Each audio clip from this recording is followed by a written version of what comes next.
if you ever heard of that. But yeah, so like clap, and then like now we're. It's basically it's cutting like like the little setting you. It's like basically going from here on. Now we are live. Like, in a sense. Basically. So that's my thing. Okay. Yeah, so we'll do that.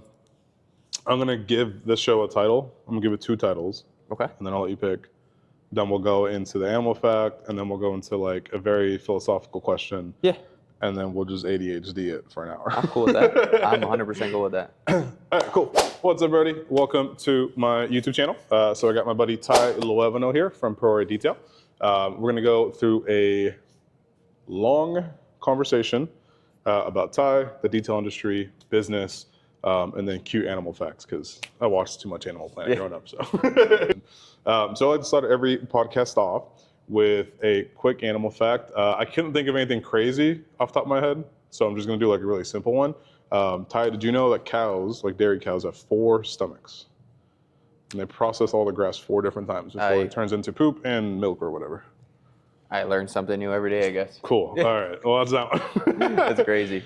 Yeah, so I do need your help, and you who's watching as well. I don't have a true title for this. So a little background on this. This would actually technically be, so like, this would be the first episode uploaded and recorded, but technically the second one ever shot. So me and E-Man had done, literally in January, at the end of January of last year, we had done a 3-hour podcast. And we had a name for it, and we were waiting for the editing team from Chicago Auto Pros to basically edit it for us, because neither one of us knew what we were doing. And then, you know, all that fell apart, and that content got lost in the process of, the split between the 2 companies. So we were going to call it the Brown and Browner podcast, because we're both brown. So, so I was like, that kind of made sense. Yeah.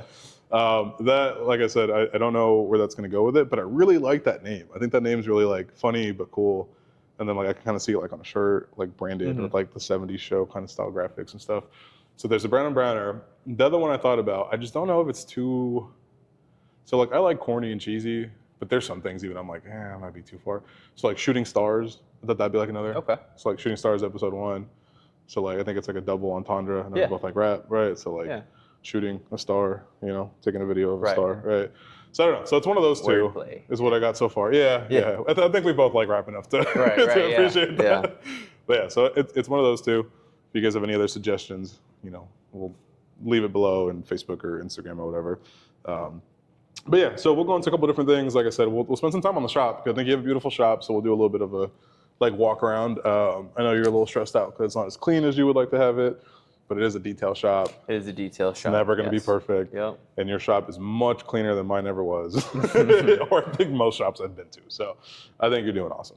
But my favorite question, as I've been getting to know more and more people, because it really forces you to look inwardly and answer it very honestly, because otherwise you're just lying to yourself. Right. But it is, who are you today?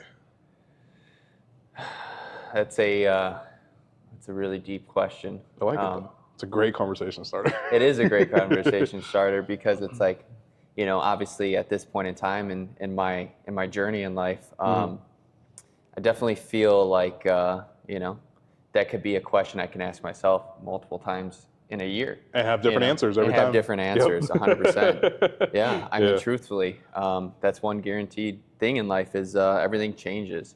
But, I think of myself as a like a free soul in a way, being true to what I like and being that way, in my shop displays that style. It does. Very authentic. And then how I do business too is just me. So as much as I try to separate the business from myself, it's hard, because it's me. I'm gonna post things that I think are funny, or the type of music I like. Right. I'm not gonna post a trendy sound because I want to get all the views. Trendy. I want to post something that has a song that I like, that's unique or whatever. So to me, I guess I just feel like, and I guess it's a cliche thing to say, but everyone says that I'm original to myself, you are yourself, in a sense,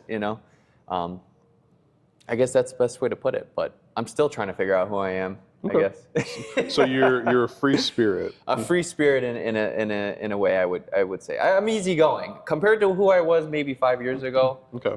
5 years ago or whatever, I was much more aggressive and much more just hard to be around. So it's a good thing. Like now, I'm glad I'm the way I am. What was the transition? What made you go from being that stressed out, aggressive person to? I mean, you're one of the most calm people I've met over the past couple of years, bro. Honestly, I think a lot has to do with just transitioning through just life in general. Like my experiences, you know, from where I was to where I am now and what I have, you know. So I feel like that really humbled me. Okay. And yeah, I mean, I guess it's just experiences. It just really kind of changed me to be like, why do I need to be this person or act as that person or have an ego? That was my number one thing I got rid of, was having an ego. Once I got rid of that, it was game over. It was just feeling calm. I mean, why collect more gray hairs for no reason? Yeah. You know? I feel that. I got so many gray hairs, bro. I mean, me too. I'm like, you can't tell. I know. Luckily, when I throw my hair back, but when it's down, I'm like, geez. You can see that. Yeah, the little shine. Yeah. Yeah, my oldest, Evelyn, like maybe like a week ago, she was just like, how old are you? I was like, 29, I'll be 30, like in a month. She was like, that's it? And I was like, what do you mean that's it? She was like, but you're old already. I was like, why are you saying this, bro? It's like, well, look at all the gray. And she's just sitting there like poking all the gray hairs out. I was like, bro, you're sick. Shut up. Like, leave me alone. Like I'm gonna fucking clown on all my kids, bro. But yeah, kids are fucking insane. Actually, I have two questions that I thought of already.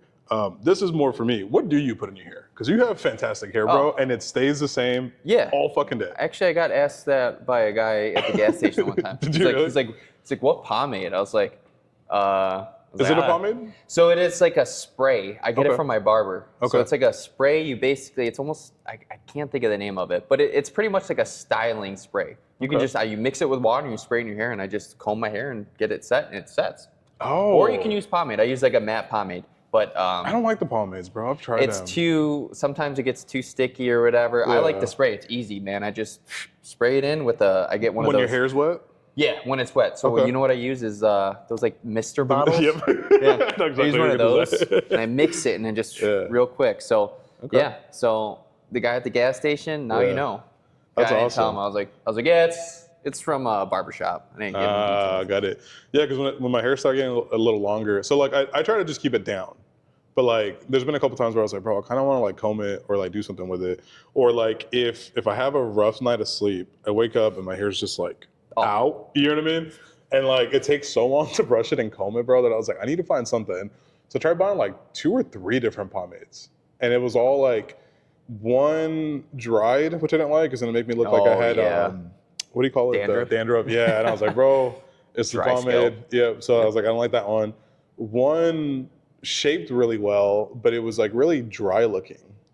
Like it almost made my hair look like frizzy or really? Poofy. I don't know how to explain it, but like it shaped well, but you could just see this like little texture just all across the hair. Just, and I was like, it wasn't hitting. I'll have to put you on the stuff I get. I'll get it. And like you mix it with water, it's like diluting chemicals. You just dilute it with water and you can literally, it'll last you all year. But I love that. It's the best stuff. Okay. I'm gonna need that. I've been meaning to ask you that. No shit. Probably for like 2 months. I love it. Like I'm like, it's just going like, but yeah, it's the same thing in the morning though for me, man. I wake up and it's like, it looked like I was like wrestling, like or something. Yeah, bro. So like, I'll go to the gym, I'll just throw a hat on or something because I'm like, I'm not dealing with that right now. I literally have like 4 or 5 hats in my gym locker. Really? Yeah, I swear to God. Yeah, because like I'm kind of a hoarder.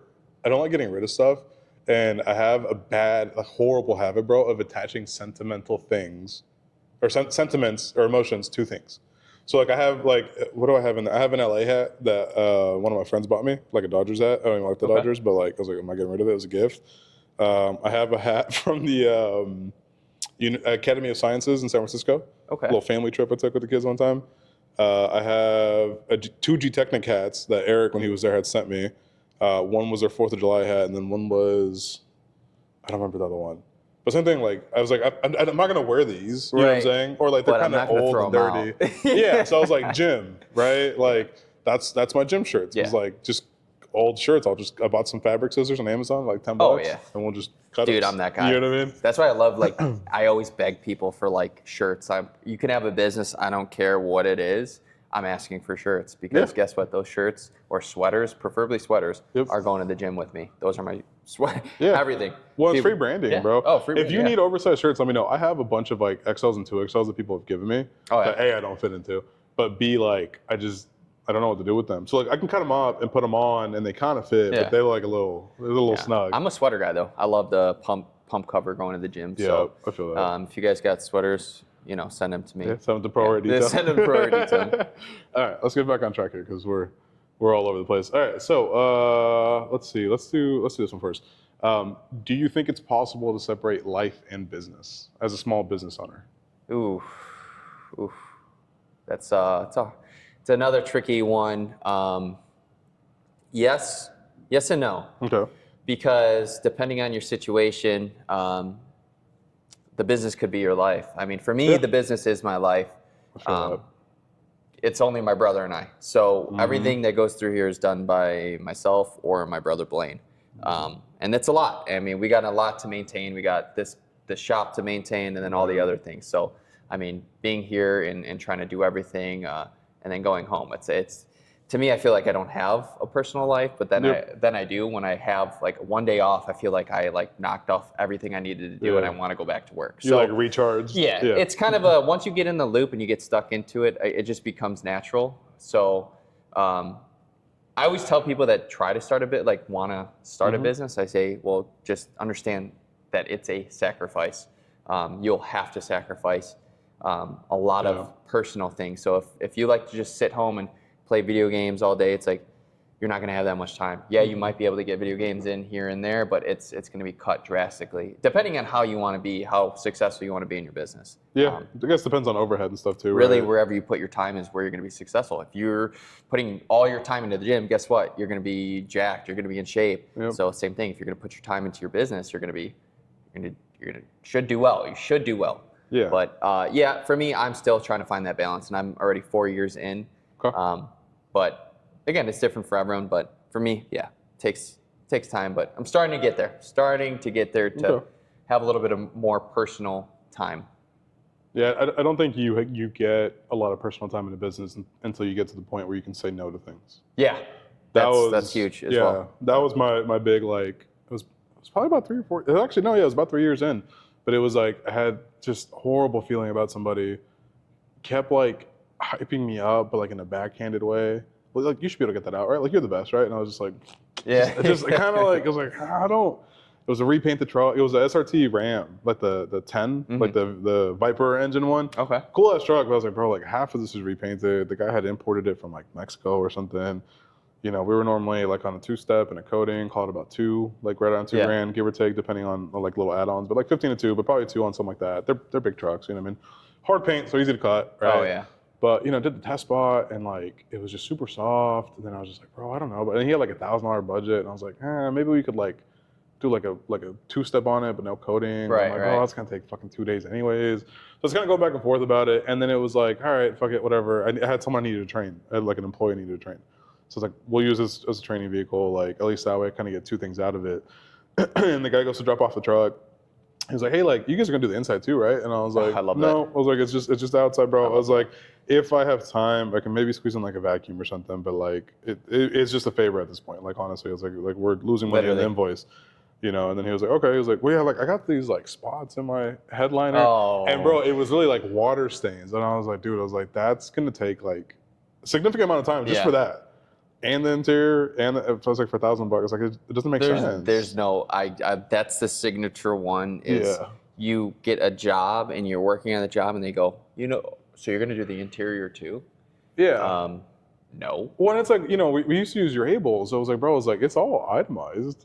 It's all like explained really well. Like I'm pretty good at explaining like in words, at least, or in text, like what's getting done, the process, a little paragraph, you know what I mean? Like you get it to your phone, you get it to your email, like it's all there. You know what I mean? Like I was like, you're just choosing to be ignorant because you want free shit. Yeah, no. You know what I mean? I always, if it's the right person, if it's the right number, so say it's like I'm doing a 2-step of coating, it's like, okay, the money's there, all right, we'll do like a basic like vacuum, quick vacuum, wipe down. Yep, half an hour. I'm not doing like, we're not brushing, we're not compressed air, all the things, we're not doing a whole detail that costs money.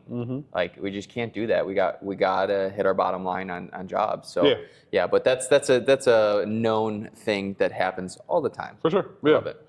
But yeah, so like he came and dropped it off. He had cash, which was cool, you know what I mean? And like once he did that, I was like, hey, I think his name was Mark, I'm pretty sure. I was like, hey Mark, like I was gonna be honest, I was like, I don't think I'm the right guy for you. And he was like, what do you mean? I was like, yeah, I was like, I'm gonna have to pass on this invoice, man.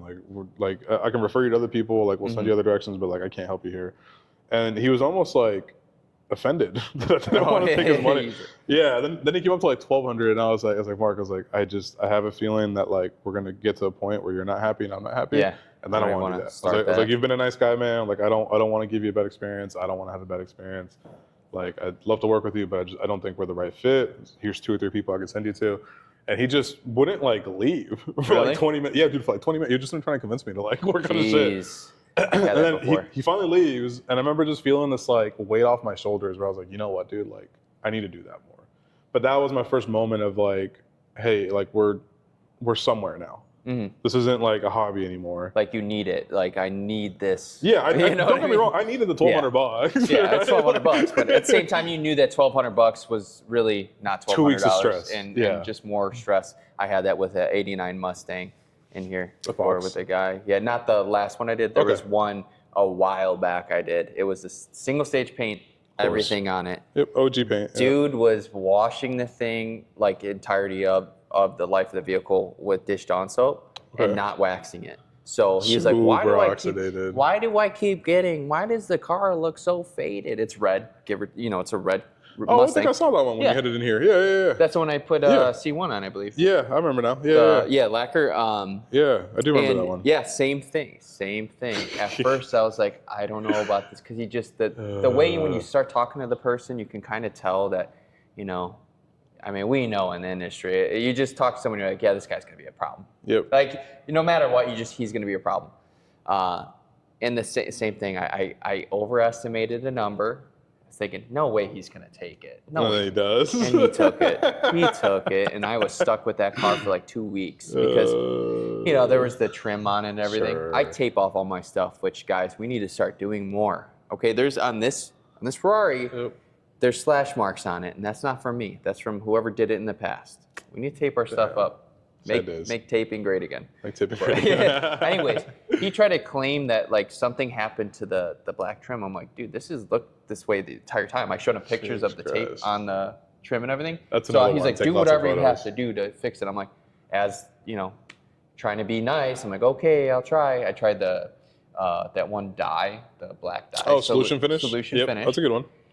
It somewhat worked, but I'm like, dude, this is like a paint. This is like the plastic painted. I'm like, you need to get this repainted, and this was like this. I don't know what you're like forgetting. But needless to say, it was like one of those where when I finally got it done and he picked it up, it was like, go away. do I answer? Lock the door. Lock the door. And do I answer the phone? Don't come back. We did a great job. The car looked phenomenal. I did. I seen it in he was person. happy with it and everything, but it was just like I don't want to do another car for this guy. Yeah. And I hope he doesn't. And they always have another one. I don't know why. Oh, yeah. But it's always a problem. People always have like more stuff they want done. Jeez. Or like, I'll send you friends. It's like, I don't want friends like you. Yeah, I don't need your friends. If they're like you, don't send them. Yeah, just stuff like that, though. There was I ended up losing money on it, but it was an experience, and I learned that lesson. What you said, like, where it was like, you know what, I don't have to do that anymore. I don't have to take on stuff.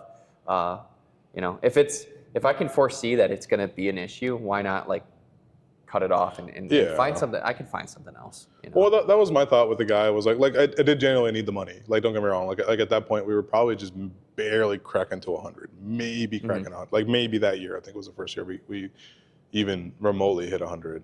So like, again, 100 when you have a shop and an employee and stuff, like, bro, it's not a lot. No, you're probably netting 20, literally 30 grand at the end of the day. So, but I was like, I think I would rather take the gamble or the chance on having to go sell my ass off and go call 200 people to make up the $1,200 and deal with the headache of whatever this person ends up being. Yeah, no, 100%. And it turned out to be true. I had no idea what happened to the guy. Never talked to him again. Never saw him again. Kind of a good, one of those good scenarios. Yeah, I mean, someone did it. He probably went out because we were in a town called Tracy, which would have been, let's say, like Bolingbrook, Romeoville. It's kind of like Tracy. Okay. He went to like Joliet. Oh, you know what I mean? Yeah. He went to a place where like there is some people who can do things for a little bit less. A shop like this costs $2, $3, $4 grand. Same in the area I was in. A shop over there might be $800. So their overheads. Yeah, their overheads insane. Even if they're really good at what they do, their overhead is still a lot cheaper than But no, 100%, bro, 100%. But yeah, it's I think that's a good place to be in a business is when you can start turning things down. Yeah, I love it. We do that now, like I do it all the time, actually. Yeah, yeah. Because I could tell right away. I'm just like, yeah, I don't think we're the right. I literally say, I don't think we're the right business for you. Yep. We're not that type of shop. We're this type of shop or whatever. Because people realize once they call, they look at our website, they look at the credentials, everything. They go, oh, okay, this is it's a legit shop. This is where you can get stuff done professionally. High end. Yeah, high end, all that stuff. So don't get me wrong. I take in dailies all the time. I'm not like that, but like, don't come in here and be like, oh, in and out, $80. Like, I'm going to tell you, well, actually, the door's never going to be open for you. It's just not here. Yeah. No, but I see you doing in-and-outs all the time, though. Like, express details. I mean, dailies are the thing, man. Dailies are the thing. Don't give up on the dailies. I don't care if you got a friggin' Ferrari in your shop. Don't give up on dailies. Literally, dailies pay the bills. They do, especially when you can have someone People else get too lost in trying to, like, get a Lamborghini in their shop and, like, whatever. It's like, we went after trucks, bro. That's where I found a lot. Classics and trucks. That was trucks, my two classics. Things. For me, commercial was always the thing. Yeah. I love commercial. I mean, that's what gets you guaranteed work. Yeah, and, more of a volume steady. thing. Yeah, I mean, to me, I'll take anything. Like in any industry, but like I said, at the right price. Yeah. I'm not gonna do semis for $100 like some guys are doing or whatever. We don't do that. Yeah, I remember the first semi truck we did. I think I charged them. I think at the time we were doing. This is like my second year in business. I think at the time we were doing interiors for something around $200. Okay. Like 150 to 200. Yeah. It was like, I mean, it was 2019, so I guess maybe different market, but I get like shampoo, the whole thing, you know what I mean? Like everything. And I think I quoted the semi like 250 and they had 4 of them. And I was like, bro. And they did it? Yeah. Oh, damn. They're usually the biggest like sticklers. Oh, semi guys. Yeah. No, dude, I fucked up. It wasn't anywhere near it. Those things were, dude, there was gum, there was shit in one of them. Oh, it's just horrible, bro, like bags of trash. I had bought a gallon. I think it was a gallon of Express, finished it on the second truck, had to go run to the supply store to buy another one. It was horrible, bro. I think I took one of my employees, and I think my girl came. Oh, yeah? Yeah, I think she helped me. I'm pretty sure it was her. Like, yeah, but bro. Yeah, we're not doing this. Bro, we literally did 2. It took all fucking day. And then I went to talk to the manager, and I was like, hey, I think we're losing money on every, you know what I mean?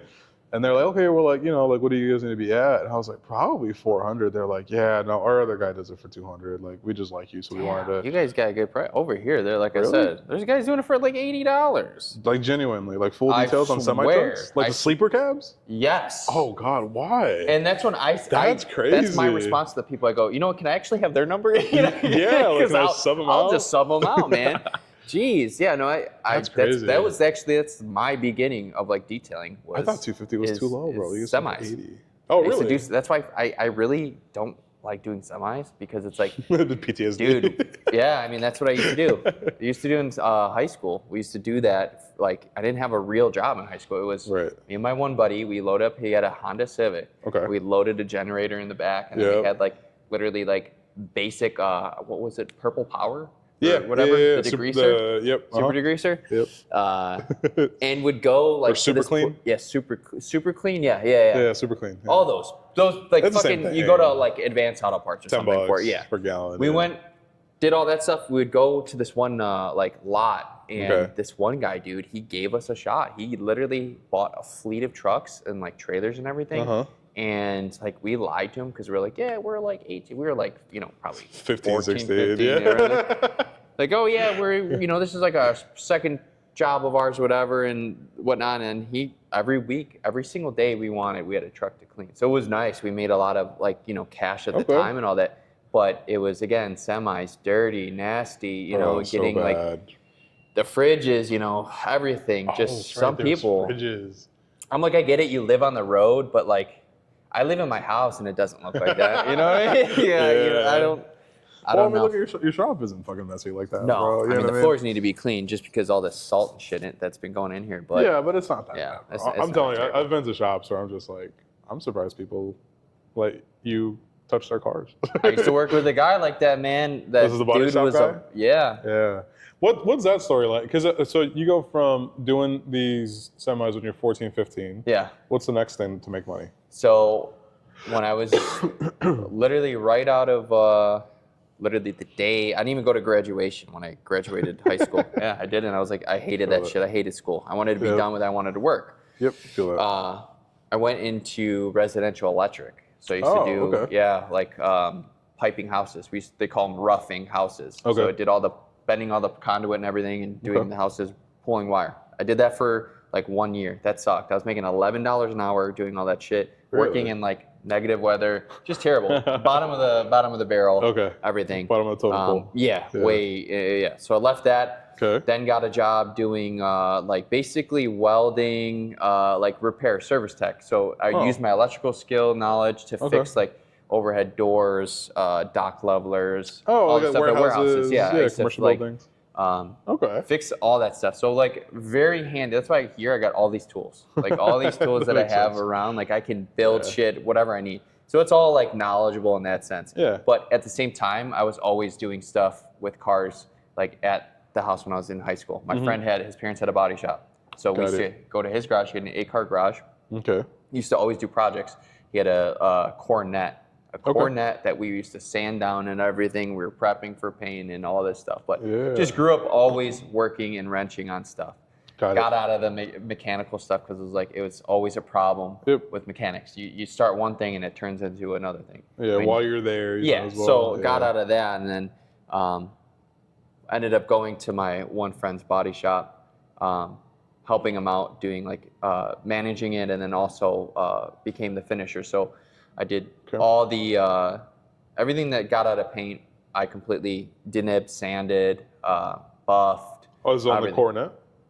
No, or just this at the shop? This is like kind of this where I was going with the career or whatever in it. So then I got into the body shop with that, doing that. So I managed the shop, but I also was the finisher, which is a weird thing to be a manager, but also the finisher. Because the finisher at a shop in general is kind of the lowest person on the totem, which again, I don't understand that because they do the best work. We are the people giving you the car and that looks the best. I mean, I could speak only for a few because I've seen a lot of body shops that you just dirt, fish eye, whatever. I mean, even newer cars. Yeah, because I would think it would go probably like your GM or front desk person is pretty important. I think your body person's probably like your body tech. Person's guy. If he's not getting if he's not getting the panels right or anything, I would think that's super important. Painters are important, but you can refinish a bad paint job. Yes, but also too, I see too many times is blocking marks. So that's another thing they need to. Some guys need to. And that goes back to the body tech. That goes back to the body tech. Yeah, that's what I'm saying. Yeah, because you can't refinish or paint a bad body tech. No, right? That's why.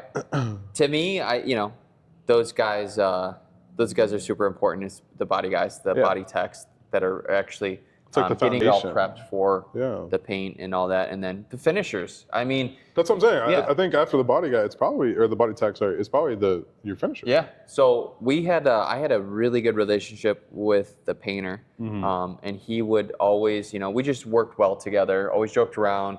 Just had good relationship, and he would always lay on extra clear because we fully sanded the panels. Okay, so you went crazy and like texture matched everything. Yeah, we texture matched it all. So that's why I said that comes with my experience with everything. Like nowadays. Got it. I do that. I did that every single day. Every day, multiple cars. Buffing, and this is right after the welding thing. Yeah, after all that stuff, I went there and then did that from there on. And then we started doing detail work on the side.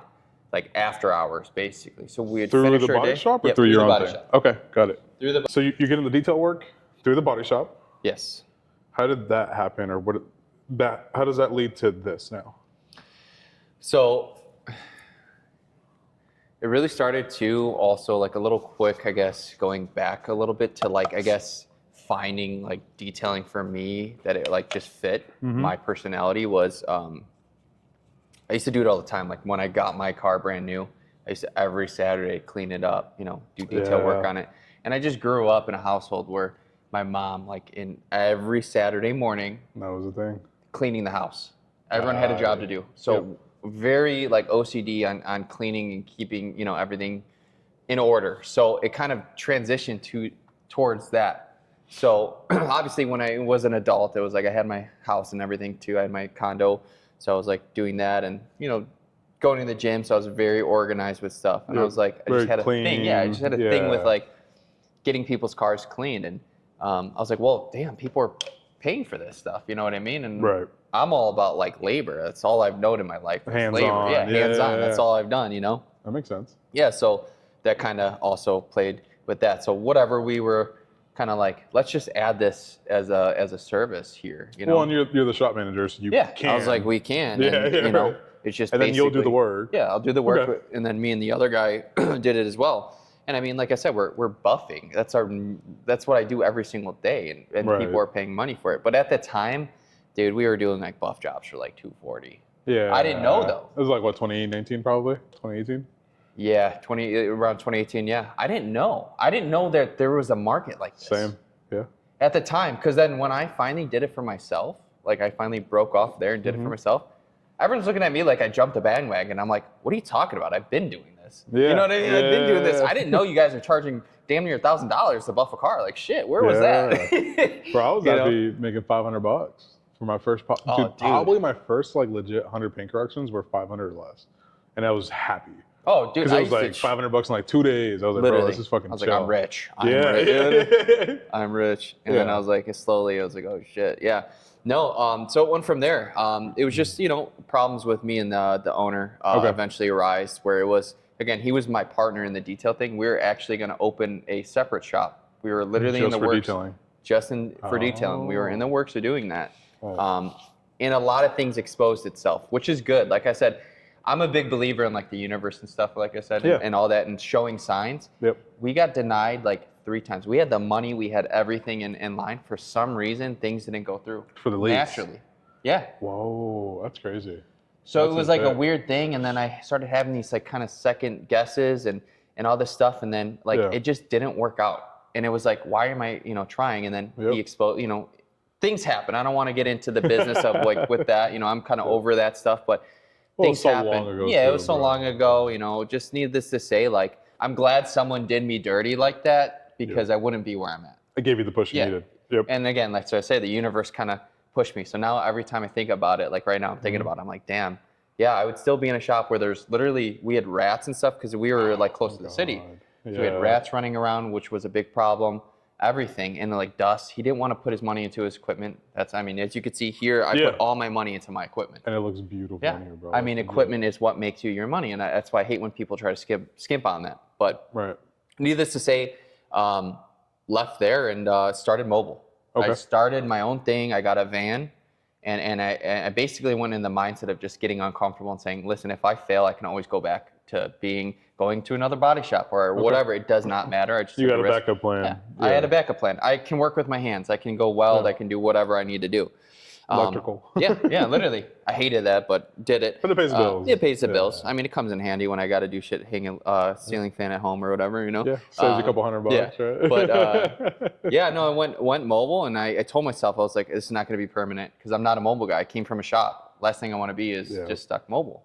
And then, you know, did mobile, fought it out, earned my, you know, worked my customers, got my clients, learned the trade. That was the biggest thing, was like learning detailing itself, not body shop, detailing, understanding the customers that are in this industry and who, you know, competitors as well.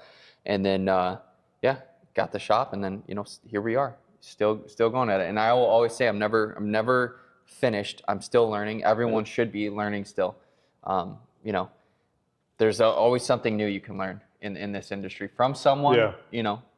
So that's a good thing. I always try to help anyone that has a question on something, and I try to help because, man, I've worked on so many different cars, like all different paint types, everything. And, you know, I'm blessed to have that opportunity, needless to say. Yeah, well, especially coming from a body shop world, I think it's such a different perspective than what you get when you're just working at retail the whole time. Oh, you know what I mean? yeah. Because my background was mostly in retail, but we were doing a lot of body shop cars or cars for body shops the first like year and a half. So it was like, you know, can you sand this panel to match the texture to perfection? And I was like, sure, whatever. Never done it before, but I'll figure it out. Yeah. You know what I mean? Like, Yeah. Yeah, and that's kind of what it was. So like, I think even a mind of it, having a background in sales and then doing those early, you know, maybe let's call it like a year of just body shop work. Like you said, pays the bills, A, but then B, it gives you different perspectives because you're working on so many different paint types. Yeah. So many different pads, you know what I mean? Different compounds and stuff. So, and then I think surrounding yourself with the right people is super important. 100% is that's one thing I found, is being around the right people. really does help. Or you just take like, so like, I think it takes a long time to like go from, you know, the first step in something to the second step to the third step, right? I think when you get around the right people, you take 5 steps at a time. You know what I mean? Like you just start moving up. Because you could get so much like small little inside like knowledge of something where it's like, you know, hey, maybe look into going this route with something or whatever, instead of sitting there and like, you know, just going in a circle again, like, because you're too scared to ask someone, or you're too embarrassed to ask someone about a certain thing. So, well, and there's good people in the industry too. You know, it's, I remember when I came into it, that was one thing that I kind of, not like, I didn't do it like cynically, but it kind of helped me a lot. It was like, I just kind of happened to be in a lot of Facebook groups and connecting with a lot of people. It's how I got into Dutechnic even early on, because they were pretty hard to get into.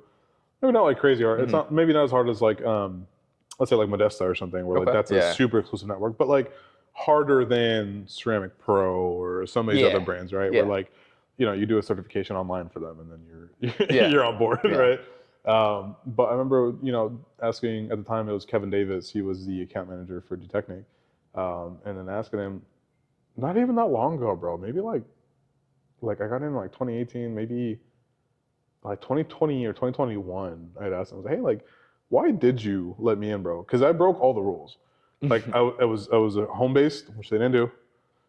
We did some mobile work, which they weren't doing at the time. I don't even remember, bro, if my business tax ID was valid at the time. Oh, really? I think, if I remember correctly, bro, I think I literally just went and then hit enter. Nice. We're good. Yeah, because it was only like, I don't think it was only like my first year like in business, where like I had just like quit my job maybe like 12 to 13 months before that. And I was like, let me see if I can even pay the bills before I go through all the trouble of getting all this set up. Again, not the way I would recommend it to somebody now, but also opening a business in California is a fucking headache, bro. Like the LLC fee by itself is $1,500 a year. So like in comparison to like, I think it's $80 here or something, right? Cheaper here, way cheaper here. It's 3 or 4 grand just to kind of open the name over there. You know what I mean? There's like certain permits you have to get. You have to be a part of certain the Bureau of Automotive Repair, and like it's weird. Like there's a lot of little things you have to do that like you don't find out until you start getting into it. City permits, county permits, state permits, whatever. You know what I mean? So like I remember just looking at it and be like, I don't think that's the right move. Like I can't afford that right now. You know what I mean? But I remember asking Kevin Davis like, hey, like why'd you let me in? Like I know I didn't really meet your criteria. I only had like a couple hundred followers on Instagram. Like there wasn't like a reason for it. Because like every time I saw someone asking a question somewhere in a Facebook group, you were always there giving good advice. And he's like, whether you know it or not, there's actually a lot of people that have really good things to say about you. And he's like, I get you're not, you know, like some big YouTuber or something, but like you have, like at least from what I know, you have been there helping people. And I was like, damn, that's crazy. Like here we are. Like Dutechnic for me was a big jump in the business, because it went from, you know, being able to get maybe $1,000 for like a paint correction and coating to like literally doubling it. Just from having like a premium brand with an exclusive coating that like really worked, you know what I mean? So I was like, damn, like that's so cool that like, you know, like you said, you just want to help people, but it actually led to something good even individually, right? You know what I mean? Yeah, and I think to this day, like I really align with people like that. I think it's why we get along so well. It's why like me and E-Man get along so well. Shane Pennington, I know we were talking about him earlier. Jace Price, bro, I can't tell you how many times I like was working on something where I was just like, I can't figure this out. And it'd be like 2 a.m. I'd send a message to Jace Price from the last detail. The fucker would reply, give me some advice. I'd try it. Sometimes it would work, sometimes it didn't. And then, you know, I'd be like, all right, cool, I'm calling it at night. It's like 2, 3 a.m. You know, I'm up at 7, working on it again, figure it out, send him a message, be like, dude, look, like I figured it out. This is what it was. And then he would reply, and I'd be like, bro, like, when did you sleep? Like, you know what I mean? Like, no sleep. Yeah, but like, you know, people like him, people like Richard Lynn, Jason Otterness, right? Like Jason's done a bunch of videos helping people. Kevin Davis, Eric. I mean, bro, there's so many good people in the industry that I think you can learn from, and they're super open teaching you. Juan Gonzalez. I mean, bro, I could literally probably list like 100 people. And it's like, if you just focus on people like that, you can make leaps and bounds in, you know, how you learn. I mean, even I think us, bro, we have a lot of people, a lot of things that we could show. Oh yeah, like little, a new little or techniques established and stuff. business. Yeah. Well, even from the business side of it. I mean, dude, I can't tell you how often I go into the shop and we're just kind of hanging out, and you know, there's an invoice that we're like, they're losing money on it and they don't realize it. I said, bro, let's add up your expenses. Let's do a quick calculation. Here's a spreadsheet. You know what I mean?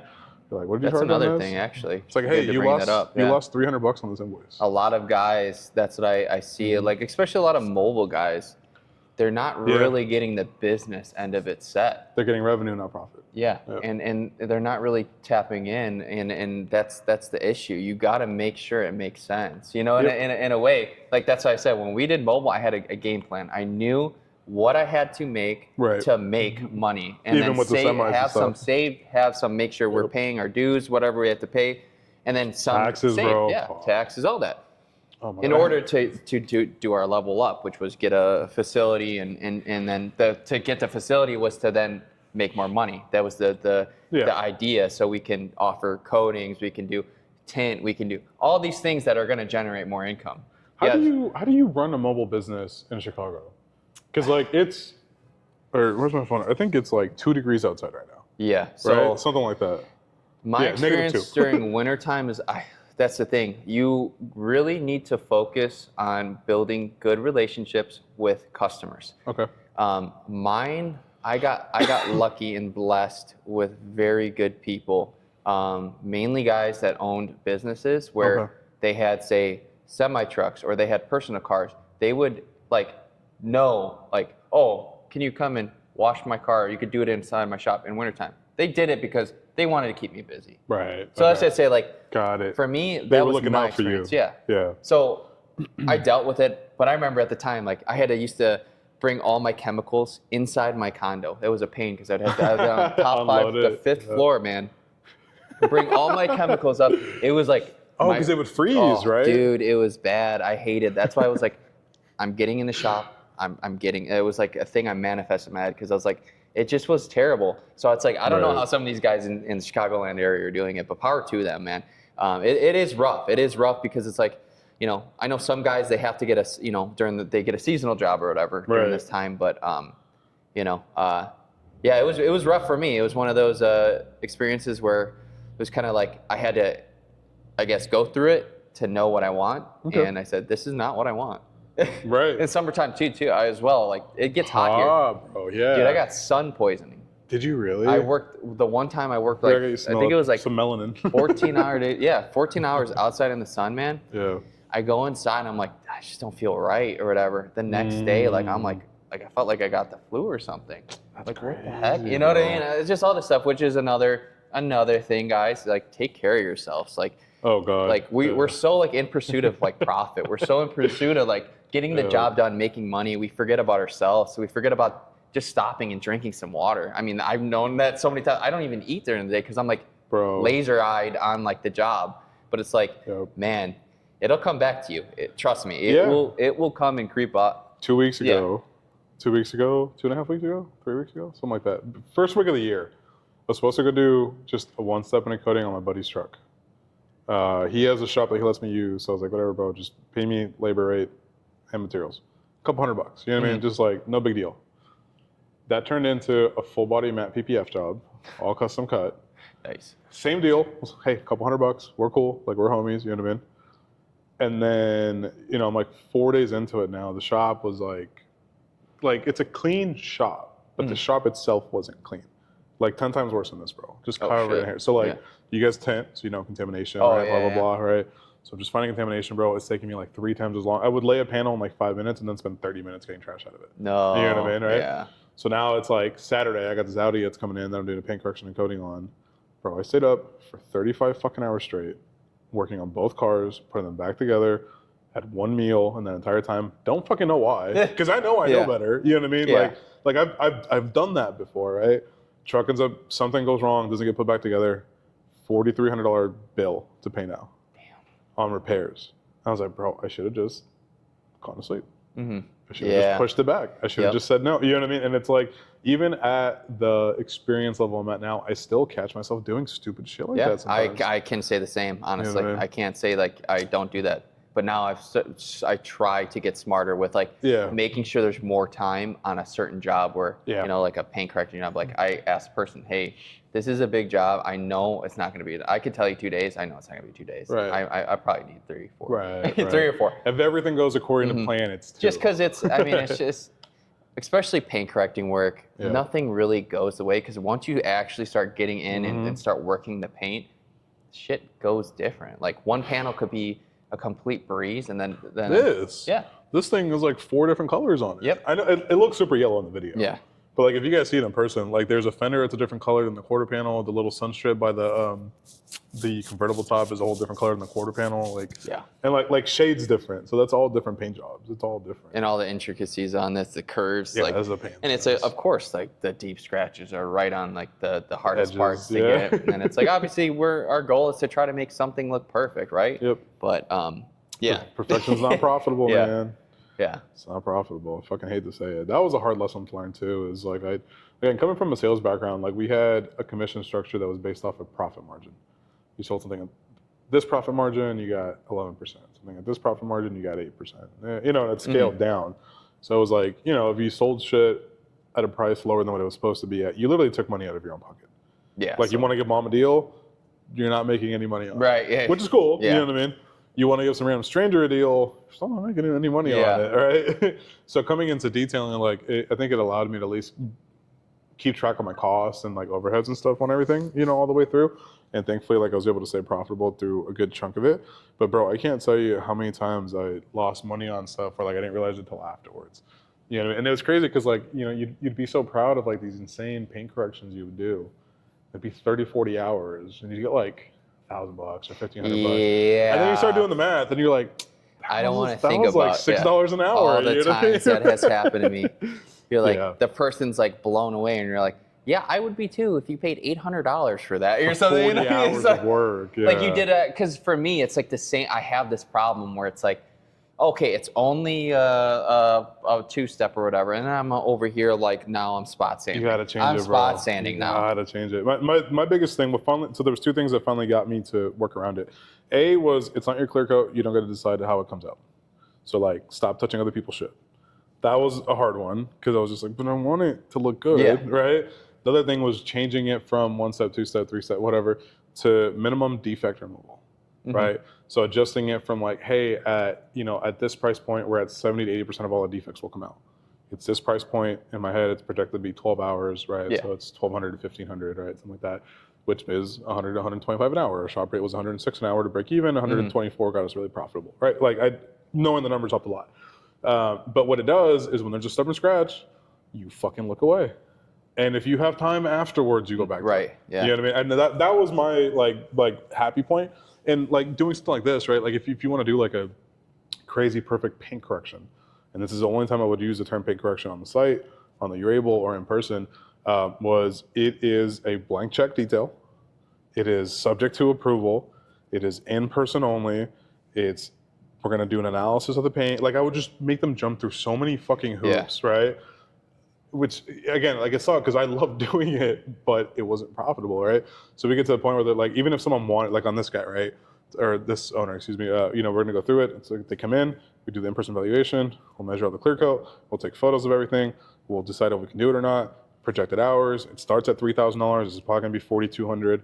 That includes touch-up paint, blah blah blah. Coating's another $1,500. By the time they get to it, they're like, "Hey, what? No, like I don't want to do any of that." Close to a new paint job, you know, in a sense, you know. But that's kind of what you're doing, really. And then you go the other way, and it's like, or hey, $1,200, I'll get 80% of it out. Yeah. And no, then, I mean, and then it's truthfully, like 80%, like they don't understand It's what they 80%. see. 80% is really. I mean, the amount of times I had people come in here Yep. and they just look at, oh, it's super shiny. They're not even looking at the depth. Ow. They're not even That's looking it. at the depth, the refinish of like the clear and everything, which I'm like, I was sweating and I'm like eyes Yep. on, I'm working that all day long and they don't even look at it. I had one guy we had a black 911 in here. Yeah. The thing was chopped up like bad. Oh, we did a yeah. complete correct two-step on it. Right. You know, came out beautiful. Guy walks in and rubs his hand on the fender. Yep. Every time.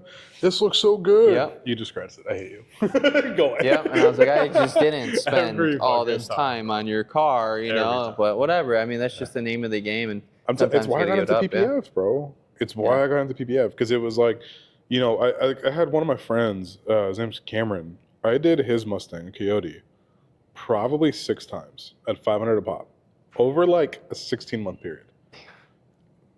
And then the last time I was just like, I can't do this anymore. Yeah. Like we're down to like 3 mils. We now. got nothing here to work with. Yeah. And then, you know, it was like getting that. Then like maybe shortly after that in 2019, we got a 4Runner that came in, a brand new 4Runner.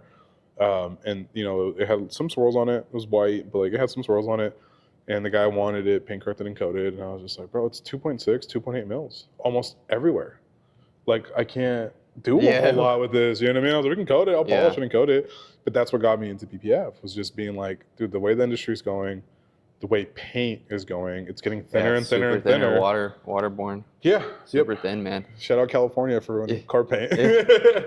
But yeah, it was just like, what can we add to this to make it better? And then good PPFs, again, optical, stack, legend, you know what I mean, are very clear anyways. So you can put it over a scratched up car and it looks fucking brand new. Oh, dude, it hides so much imperfections. Yeah, that was the transition to the PPF for me at least. So we still did the paint corrections, we still did enhancements almost every week, but they were enhancements. Mm-hmm. That was it. 12 hours of allocated time. That was it. That's a big thing for sure for me now.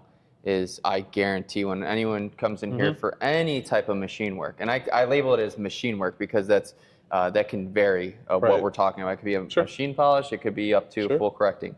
And I go over the car with the person. I check the thickness. We go over the whole car. I tell them all the problems with it. Hey, look, you know, you got this. This is definitely not going to come out. Or we can sand this out. We can put some paint in it and blend it. We can make it, you know, look not as noticeable. Whatever the case is, but now I start with the percentages 100%, so they understand where they're going to be at what price. Because again, I've done too many, basically 95 to damn near 98% correction jobs for 70% paint correction price. 70% payment. You know what I mean? Yeah. And that will literally burn you out. That's a big thing too. That you can't stay open. Yeah, you can't. No, you cannot. Yeah, I mean. Yeah.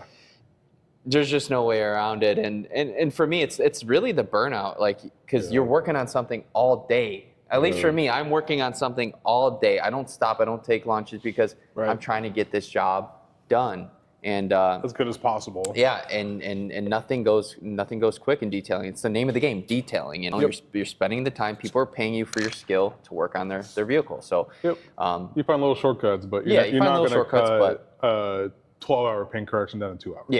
Yeah. Maybe you go from 12 to 10. Yeah. Or 12 to 8. But you're still dumping, hours into it, needless to say. So. Yeah, 1000%, bro. Yeah, it's a tough industry to be in, because I think on that end of it too, like, it kind of messes with your mental health a little bit, because you have, and I think early on, this is just my opinion on it, but I think a lot of this stemmed from like the immaturity and the insecurity of the industry, right? Of people not treating it like it was a real trade. People, I mean customers. Yes. So it was like having to do these insane paint corrections was a way almost to like justify. So like, hey, we're not just fucking vacuumers or wiping cars down or whatever, I mean, I think a perfect case study, at least around here, is Chicago Auto Bros. They stood out by doing these crazy over-the-top details and PPF installs. But even if you talk to E-Man in today's world, he's like, bro, I'm not taking apart an entire car to wrap every edge anymore. The amount of problems that could happen from that, it $4,300 outweighs invoice. and that material too is not cheap, just to put it on the, and that's another thing people don't understand, like with film. I mean, it's like, come on, man, like, I'm already whatever amount in just film alone. You really think, and they're trying to be like, can you, no, this is what if I pay cash? That does not matter. That saves me 3%. I will save you 3%. Do I need to report you to the IRS? Well, yeah, then they got that fucking thing over your head the whole time. But you know what I mean? I think for a long time the industry was just so, insecure that was a way to kind of make it more real or more professional. But unfortunately, like, a lot of people just not having the business background, so it didn't realize they were just losing money the whole time. Losing money, yeah. And then just not offering, like, the right services, I would say, as well with it. Like, they're like, the number one thing I hate the most is when someone calls me or he goes, how much in and out? I hate that. Yeah. What are you looking to get done? Yeah, it's tough. Because we offer a multitude of things. Are you trying to just get interior or exterior? What kind of exterior you're looking to get? Like, that's the thing, it's $1 million. Yeah. What? Why? It's gonna be perfect. What am I getting? Well, what do you need? Yeah. You know what I mean? Yeah, I think I talked to, I think it was Chris Giovanni, I'm pretty sure, about it before, just like in the conversation with other people. Because and I like him because he plays devil's advocate really well. Well, it's like, well, hey, what about your Google page or your website is making them think that they can call and ask you that? Okay. And I was like, like, it flips your paradigm a little bit, where now you go through your website and be like, is there something in here or something about my name or something about my brand? Because like my website, we literally have all our information. We even have blog posts that Shout out Australia. It might just be your name. It's Pro Detailing. Right? It could just be something like that where like the brand comes across as a detail brand, not like No, but it Auto literally Spa or shows like something. on the thing, like on our website, like we even like on the pictures we have where it has like a caption of what service was done on Right. the vehicle and all that. I don't know. I just think it's like people just that's what they're used to. Like when they go to because the that's car true. wash, like you're That's used to true. like Fullers and stuff like that. Yeah. Like honestly, And what's the other one? I'm blanking on the name. We sold them a couple of dry ice machines. It's a huge brand, Ohio, Illinois, and Michigan. what are they like Delta Sonic or something? Not Delta Sonic. Delta Sonic's cool though. No, it's oh, bro, I'm blanking on the name. Their logo's like a little knight or something. Bro, huge brand. Really? Yeah, like $40-50 million company. It's Yeah, not with a Z. Oh, dude, I'm blanking on the name. They sell franchises, dealer network. Zephyr? No, not Zephyr. Zephyr's metal polishing. Zbart? Yeah, Z-Bar, I think it's called. Here, let me Google it real quick. I was gonna say I don't even pay attention to those guys because that's a whole. I always say that's a different industry. I call those guys drive-bys. Yeah. Yeah, Z-Bar. Yep. So they do like kind of what we do in terms of detailing, but yeah, there you go, that guy. But they do it at a wholesale pricing basically. Okay, interesting. Yeah, so they'll do detailing, interior detailing, and everything, right?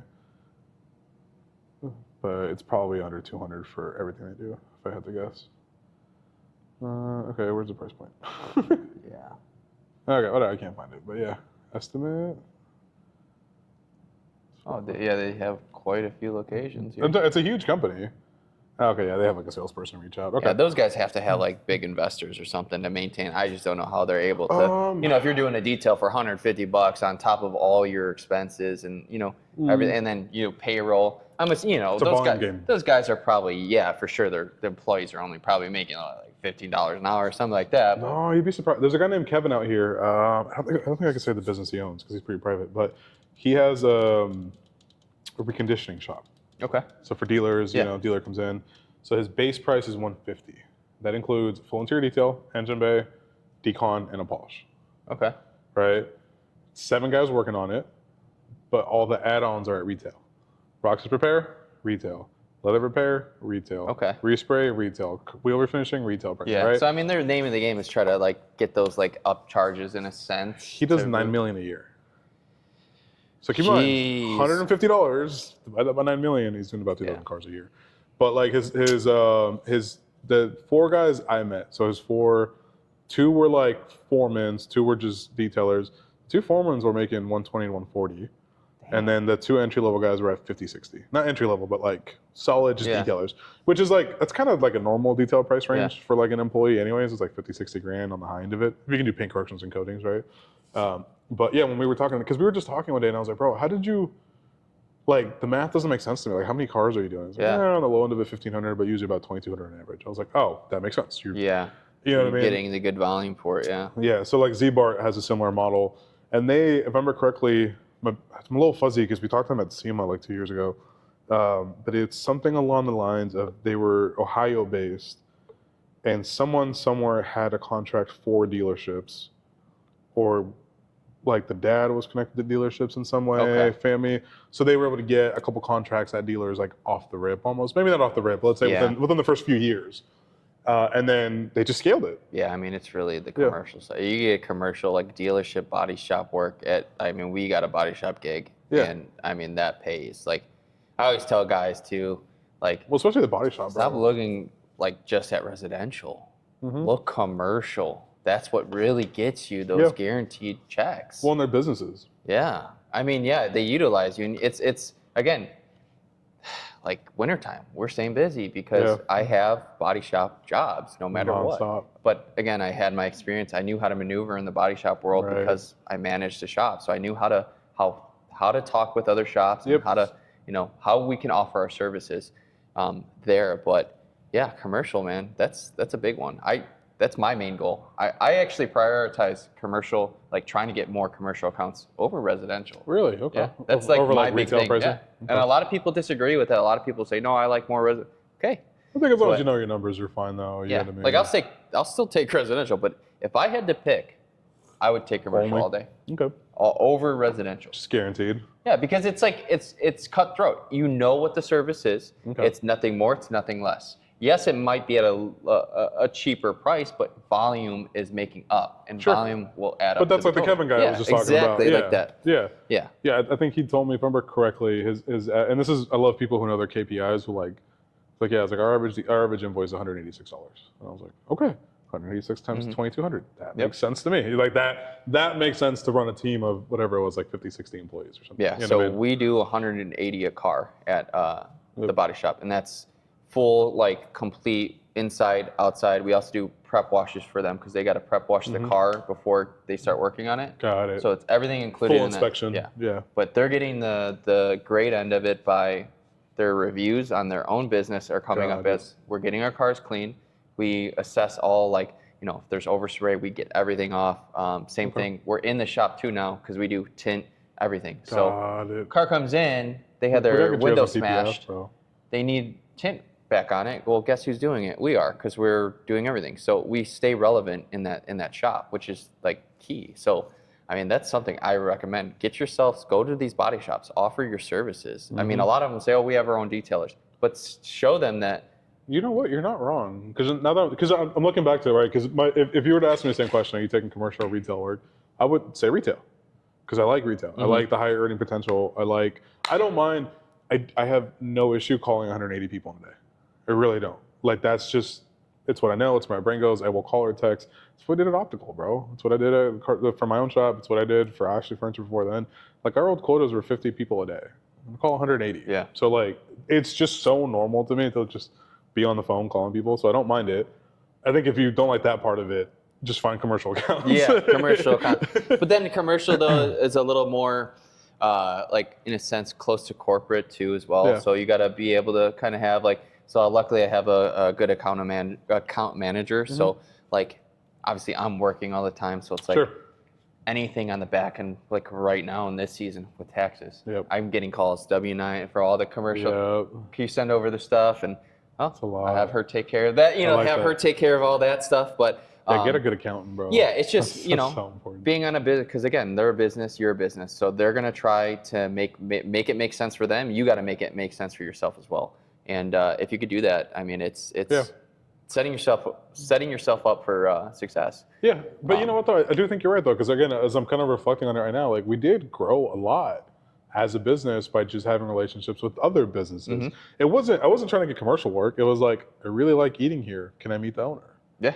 Hey, just so you know, this is what we do. If you ever need anything, you let me know. And like, we can even trade work for work. Dude, I'm in bars. You know what I'm saying? I'm in bars. My bit. I'm not even kidding you. One of my things I did was I made coasters with my brand, the logo, because we have a really appealing logo brand. You do. You seriously so, the colors, what I did is I went to bars and I said, hey, I'll give you guys these. I know, like, the coasters get used up and you throw them out. Here, just take them. Right. I'm a local business or whatever. That's whatever. Smart. That's super smart. Them, That's and then the other one bar, they have like ceiling tiles of like businesses. I got mine up on it. Oh, that's pretty lit. We sponsor car shows. That's another one people need to look into. Go to your local car shows, sponsor it if you can. Create your business as a household name in that area. What do you mean by sponsor? Because I think people get in trouble sponsoring car shows. I think there's a way to do it and a way not to do it. How do you do it? So the one that I am like the top sponsor for, we pay a set rate every year, and it's like a 3 to 4 month show. So every Wednesday from June to August, it ends like August. Every single Wednesday, there's a car show, and it's big. I mean, there's at least over 1,000 people there every Wednesday. So there, the incentives for being a sponsor is I'm able to set up booths. I have like sandwich boards throughout. They market my name by saying, like whatever. A-frames or whatever? I'm on, A-frames. I'm on a banner, everything. Okay. But you're not sponsoring individual cars? No.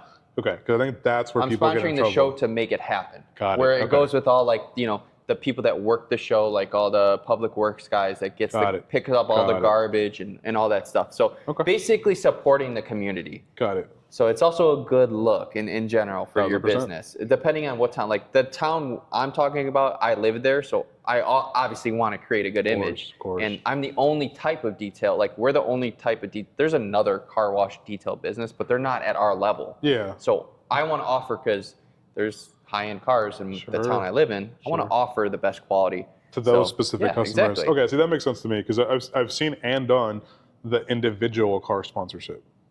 Okay, that made no sense. Bro. No, because that made no sense. I did that once before. Like I did it for, I Yeah. basically did free work for a guy that he had like a decent following, and he had a car, and it was like whatever, and it was like I just cleaned up his car, detailed, kept it, everything, and just for free as like, oh, this guy did my car, this is his shop. Right. Did I really get work from it? I don't really think so. I did 3. I got 1 car that actually did well, and it was just because the guy happened to be working on a really unique build, let's say. And he had a pretty decent following, and it was all car people. So like his following was legit just car people. Mm-hmm. But yeah, the other 2, total bomb, bro. Did 2 for free. 1 I did half off. The one I did half off, nothing. 1 that was free, nothing. I got a couple cool photos. Yeah, that's really about You know what I mean? The third guy though, that actually did work out, where I probably booked like 10 jobs off of it.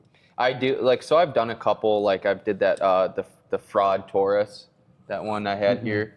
I brought it to that show. It's the Audi that did the Cannonball race. Oh yeah, the world, like it holds the record right now for the fastest time. Yeah, it's like a silver or a white one or something, right? It's white, yeah. So I did it. I did that one as like basically cleaned it up. The deal was like I did it. I was able to then have it next to my booth. So it was like whatever. It's worth it to me, because that, like at that car show, I have brought cars that people would never been able to see in person. So I had the RWB cars over there. I've had the fraud Taurus. Oh, and then you have the connection with them, everything. So that's why I said like that one benefits me the most, because still to this day, I have the same customers from there, and I get new customers every year because there's new faces. So that's something, if you have a good car show in your town or your area, really pursue or nearby. that. Yeah, I think anything within 20, just 30 go minutes. and pursue it. It's so simple. It's easier than going and dropping off business cards, because you're at a place that requires your business. And you don't have to be an asshole about it. You don't have to be like, man, you got a lot of swirls in that car. No, you can just walk up and be like, oh, you take care of it yourself? Oh, well, you ever need anyone? It's usually older gentlemen. If you ever don't want to. If you ever don't want to. I mean, because you have those guys that say, I do my own work. Yeah, I could tell. I could tell. You know. Is that why you missed the spot? Yeah, you know, because you see a lot of the black cars there, they're just swirled up, and it's like, you know, California this one looks dusters, so bro. much better, you know. But that is like one of those key things. Like I tell everyone I run into, I'm like, it's so simple. There's millions of car shows that go on like everywhere. Right. It's like, that's your market. That's our market. That's our market, is people with cars, because those guys clearly care about their car. That's why they spend all the money on it. So it's just people who love their stuff. Yeah. Could be people who are spending more money on cars. You're 70, 80 plus, right? I think that's like your ideal PPF and coating customer. Or just enthusiast cars, bro. Enthusiast. Like, I don't, this is probably still worth it, I guess. But you know what I mean? Like, we've worked on some of these older Ferraris that are worth maybe only 40, 50 grand. Yeah. But they mean something, you know what I mean? Yeah, to someone, the owner. like, yeah, I mean, I had a S2000, Nissan, right? I think it's a Nissan Pulsar. Okay. An old 80 something. Guy bought it just because when he was in high school. That was his car? That was his car. Yeah. So like, you know, maybe the car's only worth 10 grand. No. But they'll spend. Dude, the thing was like a golf cart. The size of God, never mind. I did a whole texture removal on it. He got a $3,000 garage paint job. And it was like, I need this fixed. I'll spend another $3 grand to fix it. We did texture removal, and he was like blown away. He actually brings that car to that car show. So I love that, because I get a lot of the guys, they bring it to that car show, and it's like I got living proof of work done by us. But yeah, and then also too, at those car shows you get, because like this one's family oriented as well, so there's a lot of like people that don't even really care about cars. It's an excuse to walk around and get out of the house, But it's now a moment for them to see, detailer. Oh, okay. I never really think about it, but I do need my car cleaned. Or let me get your information, how much you charge, whatever. Eventually it'll come back around. Well, everybody there is to me like a qualified lead. Yeah, Or maybe not qualified, but let's say a warm lead. It's better than like going to like McDonald's and sitting there. You're probably not going to get a lead. You'll probably get a lead from the car show, not McDonald's. Like, So it's good usage of your time, which, you know. 100%. That's all I did. Like I said, I mean, I ran around and dropped off all my cards everywhere. Went to local like mechanic shops. Say, hey, well, we could trade business. Like, here's some of my cards. Here's some of your cards. I'll reference your stuff. I went everywhere that had automotive, you know, tried dealerships, but dealerships is its own thing. You know, It's a different sometimes monster. If they have guys, they have guys. They Yeah. are going to use them unless you go way cheaper than their guys. Yep. But that's really it. But they usually have contracts and shit too. Yeah, you know that what I mean? too. Yeah, dealership work's cool. It's a whole different monster, bro. Yeah. It really is a bit different business model and a different thing you have to chase, I think. I don't know if that's worth it for everybody. I think you have to have employees, you have to know how to scale, and you have to know your numbers. Yeah, that's the same thing with commercial, I would say as well. Yeah. Is you got to be ready, and I get this all the time from my guys that own the like trucking companies. They say like, because I'll call them up. I'll be like, hey, you know, I'm thinking about getting into the semi stuff a little more. They're like, I can get you a lead, but the problem is you need to dial in 100% to that. He goes, because that company calls you, you need to be out there in like the hour. Yeah. If not, they drop you. They go back to another guy. And they have another person. And I don't want to, you know, put that guy's reputation online like, oh, he referenced me. So we don't do that. But be prepared. If you do that, you got to make sure like you're there.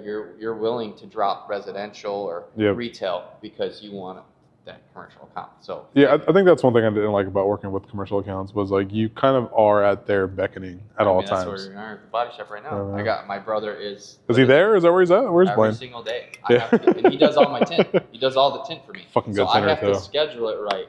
So it's the tricky thing, but again, that's business for us. That's one of those where it's like you think about it, it makes sense at the end of the day. So right. Yeah, I'd rather take that risk. I could always get another guy to help me over here eventually. That's true. Well, and this is pretty easy to, I think, teach someone. I like to just work the by basics. myself, Do you? I'm not. That's my thing. Like that's why I love this industry because you work by yourself. You work on something all day. I like to just listen to music and I'm in my mode. And just vibing out. Yeah. You're zen Don't mode. get me wrong. Like I wouldn't mind other people, but I gotta like the person for them to be in my shop. You know. It's hard hiring. I think that's probably the biggest challenge. I think in small business is just hiring the right people. Like I was talking to my buddy Jared. He's down in Columbus, Georgia. I think it's called. Okay. So like 2 hours south of Atlanta.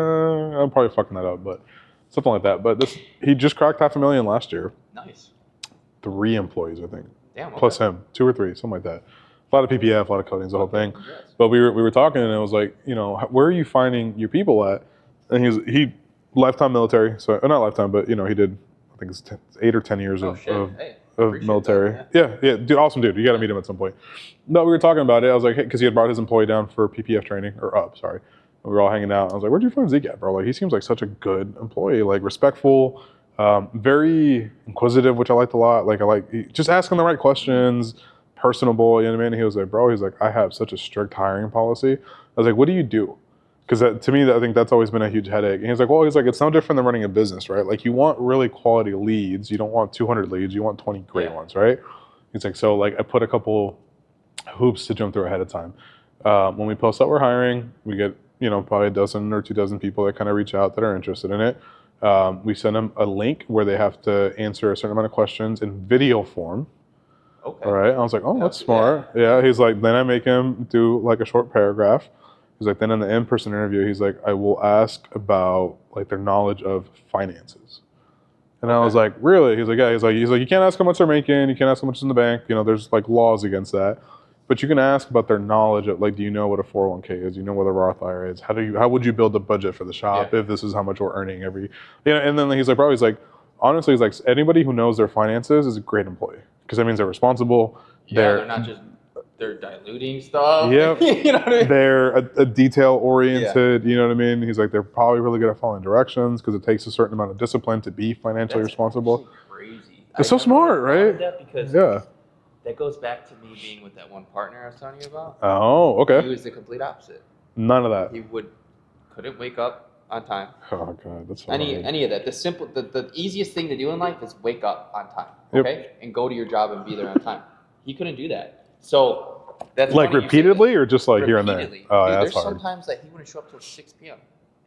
At the shop? The shop's closed. Yeah, I was gonna say you guys probably close at 5. That's why I got sick of it. I used to go to work myself, and I was like, I should just own the shop at this point. Yeah, because I'm doing all the work anyways. But that is actually a good way to think about it. It's so true because I was that mentality. I was financially like I knew my finances. I knew like all this stuff. Where it was like you already understood it. I'm thinking for someone else's business. So if I have an employee that's like-minded, where he's conscious of like, okay, you know, this product, I don't need to, you know, use all this, or I can do this to, you know, save some money or whatever. It's like that helps everyone, because we're a team at the end of the day. We're all trying to make money so we can go home, we can live our lives. Well, you guys either all grow together or die together. 100%. That's just small. Sorry, that's not small business only. It's all business. But when you have 4 people in a building, you guys all have a higher percentage of input that you can input into growth or into, you know, it dying. Yeah. Right? Because there's 4 people there. You have a bad day and you cuss out 3 customers, you're probably gonna fuck with the numbers a lot. Big time. You know what I mean? You got 3 bad reviews now. You know what I mean? We're like, you know, if it's you know, Target or something, bro, and you piss off 3 people, whatever. It's 100. Still buy something because they're there for something. You know what I mean? Yeah. There's you know 100. They got TikTok and they're like, oh, I got. Yeah, there's 100 employees in the store, and it's, you know, whatever, a $40 billion company. You know. Yeah, that person's not going to affect the bottom line. But like Blaine having a bad day might affect your bottom line. 100%. You having a bad day. Me having a bad day. I'm not feeling good one day. It's like it does affect. Now I'm backlogged on a job, and whatever the case is, or I talk to someone a certain way, which has never happened. But if I did, like, say, come off on someone some way. No, I know I have, bro. You know, that person now is going to your Google reviews. Oh, this guy's an asshole or whatever. It's like, I just had a bad day. Yeah, no, I've never cussed anybody out or yelled at anybody. I've always kept a super level head, but I'm not gonna pretend like I haven't had days where like my tone was off. I was a little condescending sometimes to someone. Yeah, a little irritated. The energy back, but well, you have to be the bigger person. You have. We're business owners. You have to be, you know. But yeah, I think my industry. I know what I'm doing. You know? You're here because I'm the expert, right? But yeah, I think Jared Clausen has that's his system. I think he's had the best system. Honestly, low-key, I think I'm gonna adopt that, because that's exactly what, like, a shop like this would require. I mean, there's no other way around it. Well, and you guys are kind of similar too, by the way. Like I you know what, bro? That's one thing I really hope I get to do more. I've loved. So like one of the core values I had built for Optical, and I don't know if they ever stuck with it, but it was just something I built or defined, was cultivating community.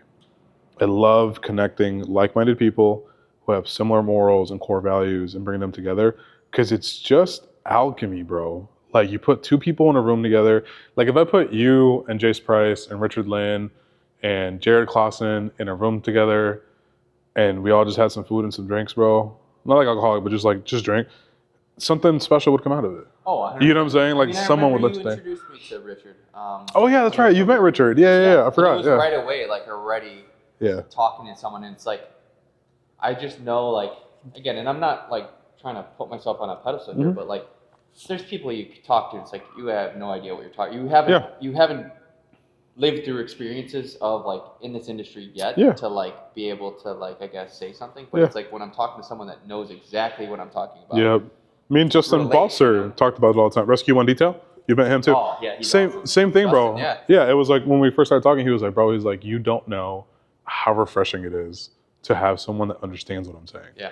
He's like, because I try to talk to my wife about it, or my employee, or like other people that work at Car Supplies Warehouse. He's like, and it just seems like it just like you, Jason, and maybe like one other person that like really understand this at this deep of a level. You know what I mean? He's like, I can't call someone at Detailed Image and ask them these questions because they have no idea what I'm talking about.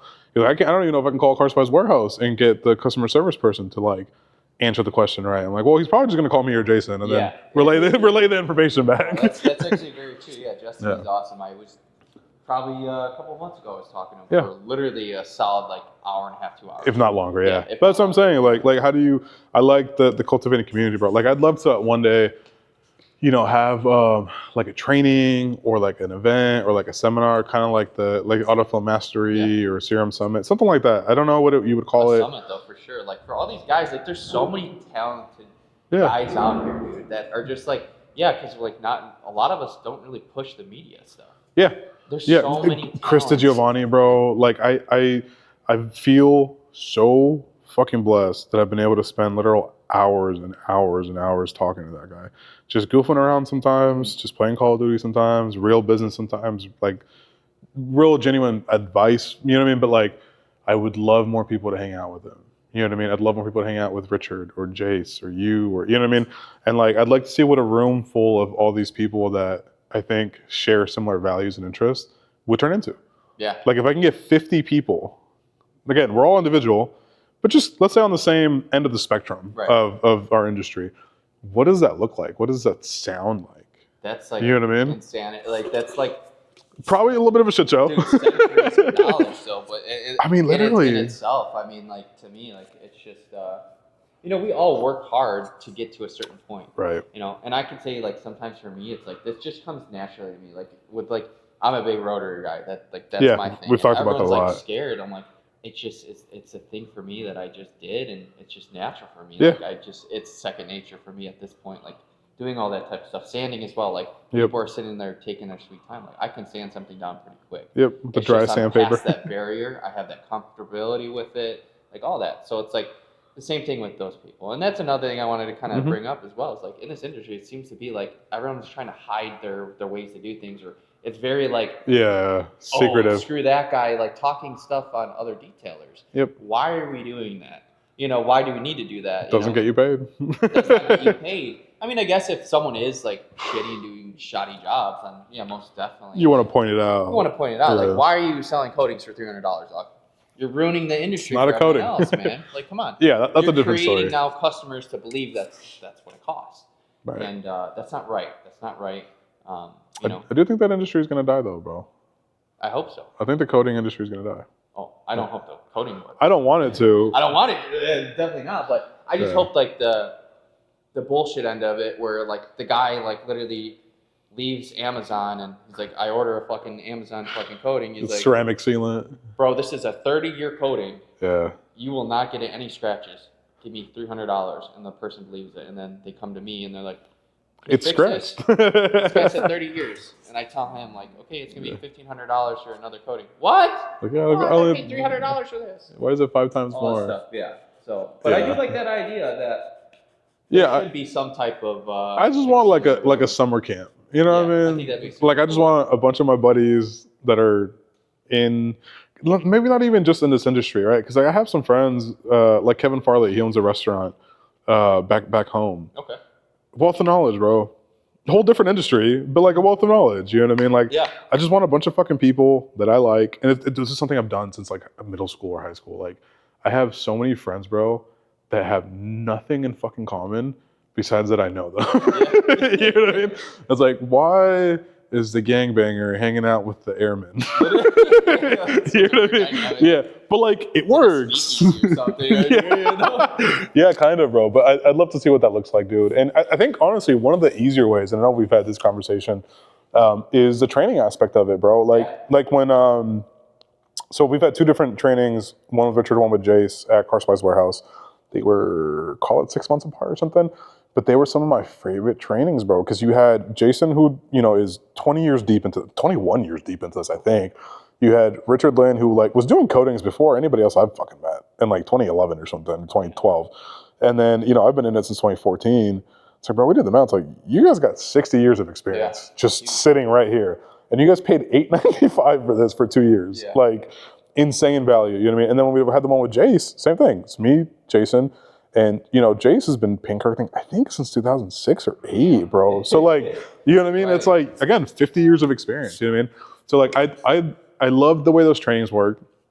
I think doing trainings, I know you've actually expressed interest in doing some of your own, and you've done a couple of your own, right? Yeah, I've just done, we've done the tint one. I want to Okay. get more into the paint correcting. Because Well, we did the paint correction one a couple months ago, right? Yeah. I want to get more into, like, again, rotary is a requested one, and there's techniques with rotary. That's the thing. It's not just like there's special techniques to really get heavy. It is perfections. different. Yeah, it is different. And then even sanding. That's one thing I can teach as well, because again, it is a scary thing when you have no knowledge before and you're going into it. Like, trust me, yeah. Like, again, when I first started doing all the body shop shit, I burned shit. Don't get me wrong, but it required that for me to get good. You just gotta buckle up and get at it. Yeah. And learn the techniques. And it's simple as that. But I want to do stuff like that where it's, again, I can pass on what I learned, what I naturally, I guess, you know. I'd like to see more people doing trainings, bro. You'd be surprised how much you can help your own industry, your own market by doing trainings. Yeah. You know what I mean? Like, you better the, if it's not you, you better someone else there. Like, you better another guy that's into the detailing world, paint correcting world, where now you can guarantee, like, okay, I feel happy that this person now is going to go do good work. Yeah, and you know what, bro? I've had it happen, and I've been totally cool about it, which I liked a lot. I had, let's call it 4 people that I kind of mentored and trained back home before I got into training full time over here in Chicago. 3 of the 4 did really fucking well. Like one's at about $500,000 in revenue, the other 2 are about sitting at 250. One solo operator, one just like 4 or 5 mobile guys. But it was a thing where like, you know, I knew if I lost an invoice to them, I was like, it's cool. Mhm. Like we're at the same price point. We use the same products. Like I okayed you being in my territory for detecting. You know what I mean? You just did a better job selling it. Yeah. You know what I mean? So I'm totally cool with that. Because it was better than the alternative, which was that why is your coding 1,500 and that one's 150? Yeah. Come on. That was such a fucking hurdle to get over. And the sad part is a lot of these people were actually installing legit coatings for Really? $200-300, bro. Yeah, because they look at it like, well, it's $100 for the product. I'm making 200. It's a weekend thing. I'm making 800 a month. Like, dude, Don't shortcut yourself. that's not how it works. Like, you're losing money. And then again, my thing is you're creating now this. You're continuing the customer coming in and expecting things for under $200. Right. That's not realistic.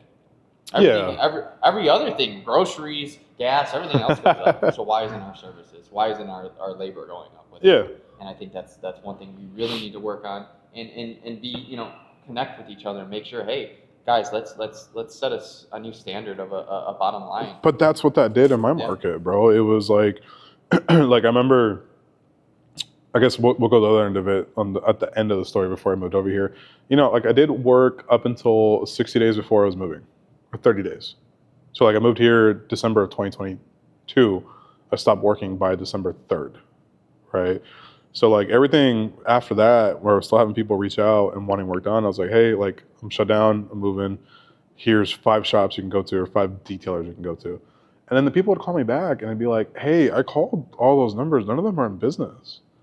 I'd be like, bro, what the fuck? And it was local people, but it was the people that did not change. Yeah. And I was like, bro, they couldn't afford it. And you know what I mean? And it's like, I remember people saying like, you can't grow something in this small town. And I was like, well, we did 260,000 last year in this little fucking cow town. So like, I think it was just you guys. Yeah. You know what I mean? Like, I don't. Dude, I got aesthetic detail studio, Lewis, right down here. Mm-hmm. Literally, he kills it. 5 minutes away. He kills it. He kills it. He does awesome work. You got the Bays now. The Bays is doing full service. And then Rescue One, Justin, killer work. He's probably 10 minutes down. Like, yeah, 10, 15, yeah. We all are clearly doing something right. Yeah. I don't have to ever worry about I don't take his customers. None of us, whatever. We're doing fine. It's because we're sitting at a certain bottom line. We're sitting at a certain standard. Yeah, you're not stealing from each other. We're adapting to the times too. It's not like we're trying to stay like, okay, this is whatever, and like what you're saying, like just kind of just not open to change. Yeah. But you set a standard, everybody grows with it. You know what I mean? It's easier for the customer base too, because like I think a lot of where my brain defaults to is customer experience, right? Yeah. So if I'm a customer who just got a brand new car, and I'm going to a Facebook group or a forum, or maybe the salesman told me, hey, you should get PPF, you should get a ceramic coating. If you need window tint, go here. Blah, whatever. ABC, right? Take your pick of any one of those. And they go, okay, cool. Where do I go? The salesman recommends a person. They'd probably go there. They go to that shop. They ask for a quote. They're coming in thinking, maybe it's like a wax because that's all they can relate to it, right? They pay $35 for it at the car wash, $25. So in their head, they're like, all right, this is going to be maybe $200, right? Like I can follow the path of like the mindset, right? They get to the shop, maybe it's $1,500, maybe it's $1,000, maybe it's $2,000, whatever. They go, what the fuck? Okay, sticker shock. Mm-hmm. Let me call other shops to double check, right? If they're calling other shops, and you're at 2, and Lewis is at 15, and Justin's at 17, and the Bays is at 18, they go, okay, well, fuck, I guess this costs somewhere between $1,500 and $2,000, right? But if they call, and you're at 15, and Lewis is at 4, and the Bays is at 5, because Lewis will do some shit like that, and the Bays is at 500, and Rescue One's at 1,000, they go, well, like, what does this actually cost? Yeah. What am I getting? You know what I mean? So, like, even just from a customer standpoint, or a customer experience standpoint, and being able to have like a successful customer experience, I think having similar price points, having similar explanations helps a lot. So like I took it on almost as like a personal mission to make sure that these shops that were coming in weren't fucking up a market, A, that I built, so cynically helping them, but then B, also just making sure that the customers that were calling around all understood what was going on. Oh yeah, I you do know it what I mean? on a daily. I get calls and I know they're price shopping, so I tell them this is my biggest thing, and it actually gets me the job. Low key, is I'm very transparent of what we use, what products, what coating specifically. You know, film, window film. I tell them right off rip, because that's the thing. If you talk to someone, they got a coating done before. You ask them, what was the coating? They have no idea. They have no idea. You should know what you're getting put on your car, and you should know what you're paying. Especially if you're paying over $1,000, you should damn well know what. I mean, bro, I think anything over 500. So I tell them, yeah, man. Okay, understandable if you price shop, because my number is this number. Sure. But this is what's going on in your car. Yep. But ask the other guys what they're putting on. Yeah, dude. You know what's crazy is, you're right. Actually, I did notice a lot of really good feedback from that. So, like, I think in business, you exist to solve problems, right? So someone calls you, I have a new car, I want to get it protected. Your job is to find protection for that car. Exactly. Sometimes that means it's not yours. Yeah. But you know what I mean? It's, hey, this is my price point, blah, blah, blah. Okay, cool, I'm shopping around. Hey, you're going to go shop around. That makes sense to me. Here's 3 other places that do really good work. There's a few other ones. I haven't been happy with their work because I've seen it in person, but I don't think they're bad people. I think they just use, maybe inferior products. I would probably stay away from Ceramic Pro for coatings. I'd probably stay away from System X. Damn, Ceramic Pro. Yeah, my bad, bro. Yeah. So you gotta remember, in the area of California I'm from, there's a flagship store an hour away. And a lot of their bigger, fastest growing markets were in my area. Where at some point they picked up like 500 installers in my area, California. Okay, that's weird. They're usually like trying to section off one. Nope, not back then. Hell no. They were going for volume, bro. If I remember correctly, they had 500 installers just in California when I was in business, when I started mine in 2018, because I was doing sub work for one of the flagship stores out there. G-Technic, when I signed on, had 300 in North America. So I was like, I'm doing that. Fuck this, you know what I mean? And again, Ceramic Pro, not a horrible coating, right? Like, I don't think it is. I have good experience with it. Performance-wise. But you are you. You do good work. I was just saying, I install it properly. It's you. There's a lot of people. I have to buy their fucking Surface Prep. Trust me. There's a lot of people who install they know about that, the Surface Prep shit. Yeah, fuck that. But they. Yeah, I hate that shit. So I literally got into it with the rep. I was like, you guys know what you're doing. Yeah. He goes, oh yeah. 100%. But again, you do clean work. You follow the procedures. When you have 500 people in a state like that. Oh yeah. They're not all doing the right work. Get it done to get the next one in. Yep. There's high spots. There's fucking. Yep. There's not even coating on it. It's a 2-step coating that they're putting just the ceramic on. They're not putting top coat. Bro, I know a shop that would sell the lifetime coating and then just put Ceramic Pro Sport on it. Sport? And make them come back every 6 Sport months. Is a spray. But they made them come back every 6 months and pay $200 for a decon. And in their head, as long as it was beating, it was doing the same as the Literally. Platinum. And I'm like, I can follow the logic because like you're not wrong. Yeah. But you're lying. Yeah. But like, yeah, I guess if it looks like it's beating, it looks like it's on there. I can kind of follow that a little bit, but that's so shady. I love the beating. Yeah. If it's beating, it's coated. Yeah. Or I mean, he's not wrong. It is technically. But tell me that's not shady as shit. So again, this is why I was against CP. I was like, hey, look for IGL shops, look for G-Technic, Shine Supply. Even the PNS coating's pretty fucking good. You know what I mean? But like, for PPF, I really like Stack. It's really clear. I never liked the Expel PPF in terms of how it looked. Yeah. It grabs and installs nice, which I'll give them credit, but I don't like the orange peely effect they had, so like I was never into that. The old Kavacha PPF was very yellow. Didn't like it. You know what I mean? They got rid of that. Yeah, 3M. Yeah, the new stuff is nice. The new CP PPF is really, really nice. I like the new one a lot. Like the brand new one that came out, call it 3 months ago, 4 months ago. I was just talking to them. He's like, yeah, we got rid of that. I'm like, yeah, I heard. The new stuff is good. If you need some, I got the plug for that one too. Let me know. But yeah, that stuff's pretty solid. But I was like, hey, look, like I don't like 3M. I don't like Expel. I think it makes the paint look really textured. It protects it, but there are PPFs on the market that are a little bit clearer. I would look for Stack or Aztec or what else was? I think that was all I would really recommend at the time because there wasn't. Oh, Suntech. That was another one. It's like Suntech's less orange peely. You know what I mean? Lumar, like they're good. They're good films. But they were like, okay, that's actually super helpful because like I didn't know what to start with. Yeah. And I was like, dude, go on Google, go on YouTube. Look at Chicago Auto Pros. Yeah. Look at look at Apex Detail. Look, and then hey, go figure. Chicago Auto Pros at the time was transitioning out of Modesta into G-Technic. Okay. So I was like, all right, cool. Well, hey, these guys use it. This guy uses it. You know, the other shops in the area that were good use, you know, D-Technic or IGL or, you know, stuff like that. So it was like, it created an experience for the customer where they would go from like, I don't know what I'm doing to I have a reference guide now. Yeah, you know what I mean? 100%. So much easier, bro. And then they can do their research. Once they hear the names of the stuff, they start doing their like Yeah. with Steph with Dino Shield. I tell them right away. Love it's Dino gonna be Shield. Dino Shield. This, that, whatnot. It's, you know, and then obviously it's for them to go and look it up. Yeah. But at least now they have a foot in the door of understanding product. Yeah. Like, oh, okay, yeah, this is. Oh wow, you need to have accreditation in order to get this. Yeah. Oh, I right. see why their prices are maybe a little Of course. It all makes sense, you know. So yeah, it's like, hey, we can get Expel. I know an Expel dealer. They'll sell me film. I chose this because of A, B, and C. Yeah. And this is what I want to go with. I tell that to everyone too. I'm not going to sell you junk, but I can. We offer a multitude of coatings, like, so we could fit whatever you're looking for as in a budget. But I don't go underneath a certain level of a coating. Like, there's quite a few. But I've been actually installing a lot of Naziol. Dude, I love the Naziol stuff. I'm gonna see Jeremy next week, or sorry, in 2 weeks at Mobile Tech. I've been a big fan lately. Dude, they're so good. good. I think I had the last 4 jobs were all Naziol. ZR or the NL? The NL. Yeah, it's so good, bro. One, yeah. And then you get such a good discount for the pro membership, bro. Yeah, it's such a good discount. It's like $1.70. $50 regularly, and then it's like $170 with the discount. Yeah, no, so it's so fucking good. So that's the same price as CP. $350 is for the bottle. That's the retail price, right? Yeah, but you're getting a discount. This is a single stage coating. And I think it works better, bro. I'm not gonna lie. I don't. I'm shitting on CP.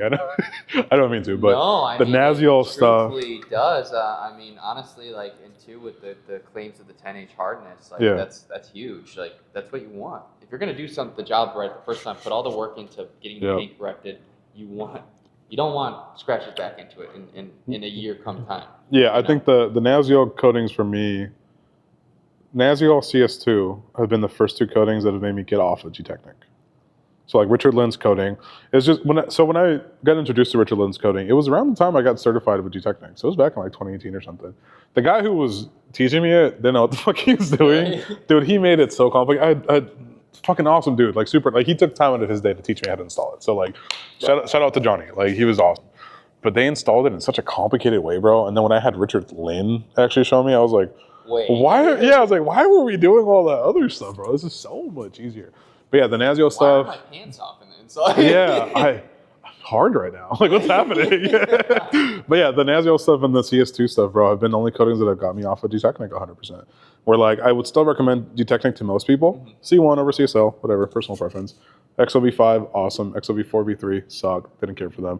But like, the titanium stuff from Richard, awesome, bro. The Alpha stuff, awesome. The Naziol stuff, I haven't tried anything from them that sucked. No, there's some that's a little bit boutique priced. So like, I don't know if I would use their, I'm blanking on the. Because they have like 3. They have one that's like a 1 year, if anything. Yeah, like, so that's metal coat, right? Yeah. F1, I think it's called, or F2 or something, the sprayable one. No, there's it's vial. Oh, yeah, sorry, XR. So XR80 is 18 month. 53, right? 53 is like a CSL. And then it's NL270. Yeah. So XR80. I think it is something like. I was looking at it and I was like, oh, okay. And then I was reading it and I was like, oh, it's really only like a 1 year. Yeah. So their rating, as I understand it, is based on like a worst case scenario, which I really like. So IGL used to have a similar model where it was like, IGL Kenzo lasted 4 years or 100,000 miles. I was like, oh, that makes sense to me. Yeah. You know what I mean? Like, because then you have like CP, G-Technic, it's 10-year fucking coating. If you only drive it 10,000 miles a year, you know what I mean? Like, and then that asterisk is just kind of like. Well, CP, it's like layers. Yeah, I don't. You got a layer and layer and layer and layer. Yeah, unless you fuck up the first layer. 4 layers. Who's putting 4 But what layers? if you fuck up the first layer? Yeah. Then the 4th layer falls off, and then like. It's all off. Yeah, so that's the one thing I really didn't like about that. It's just you'd obviously dump your the whole vial out so you go buy a new one. But yeah, no, Naziol I've been super big fan of lately, and yeah, Naziol's great. Shout out Jeremy, bro. They have a really good product line. They have other stuff too that CSW doesn't carry, like industrial products.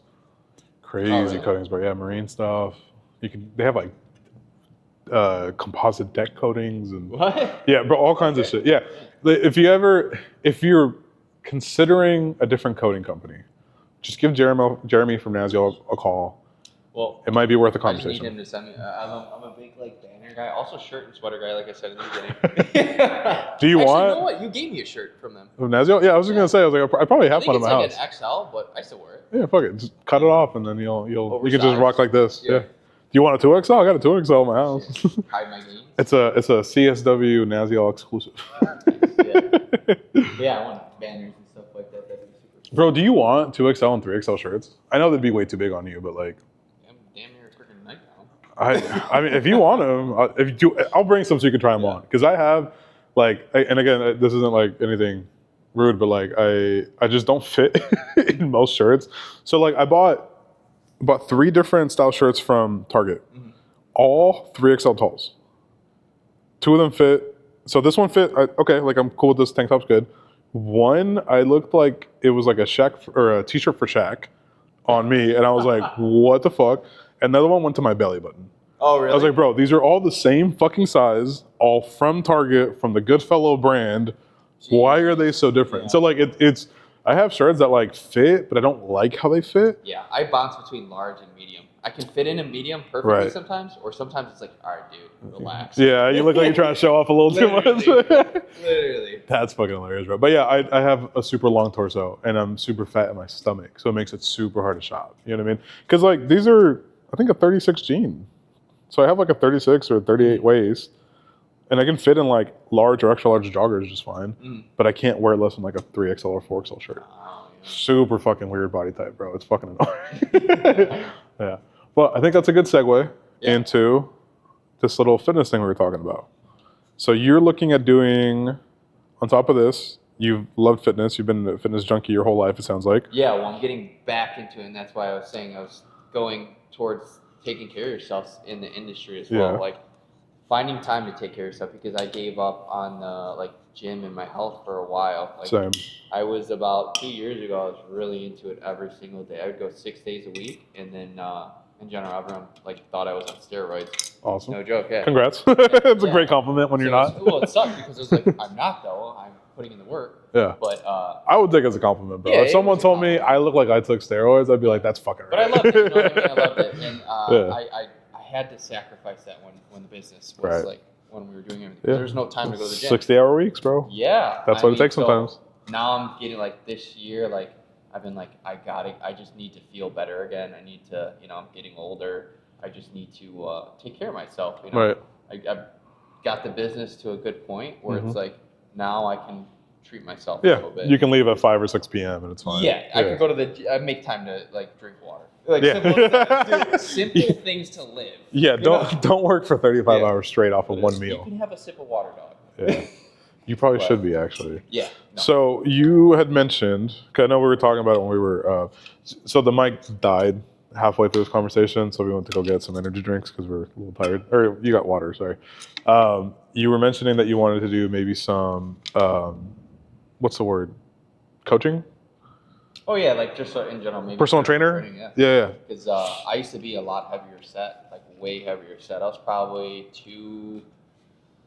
like 220, honestly, my heaviest. That's 220, crazy, just bro. like, but like fat. I Just still chubby. was stocky. Yeah. I played sports. I wrestled. I had football. All that stuff. How long ago was this?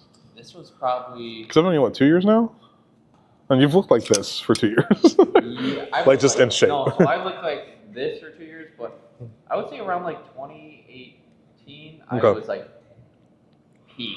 Chubby. Shape, like no, peak shape. Like. Oh, okay. I would say when I was like probably 2016 is like when I changed. I really was like I gotta fix it. Dude, I was having like problems. Like I would literally wake up in the middle of the night because like almost like sleep apnea? Yeah. Oh, like no way.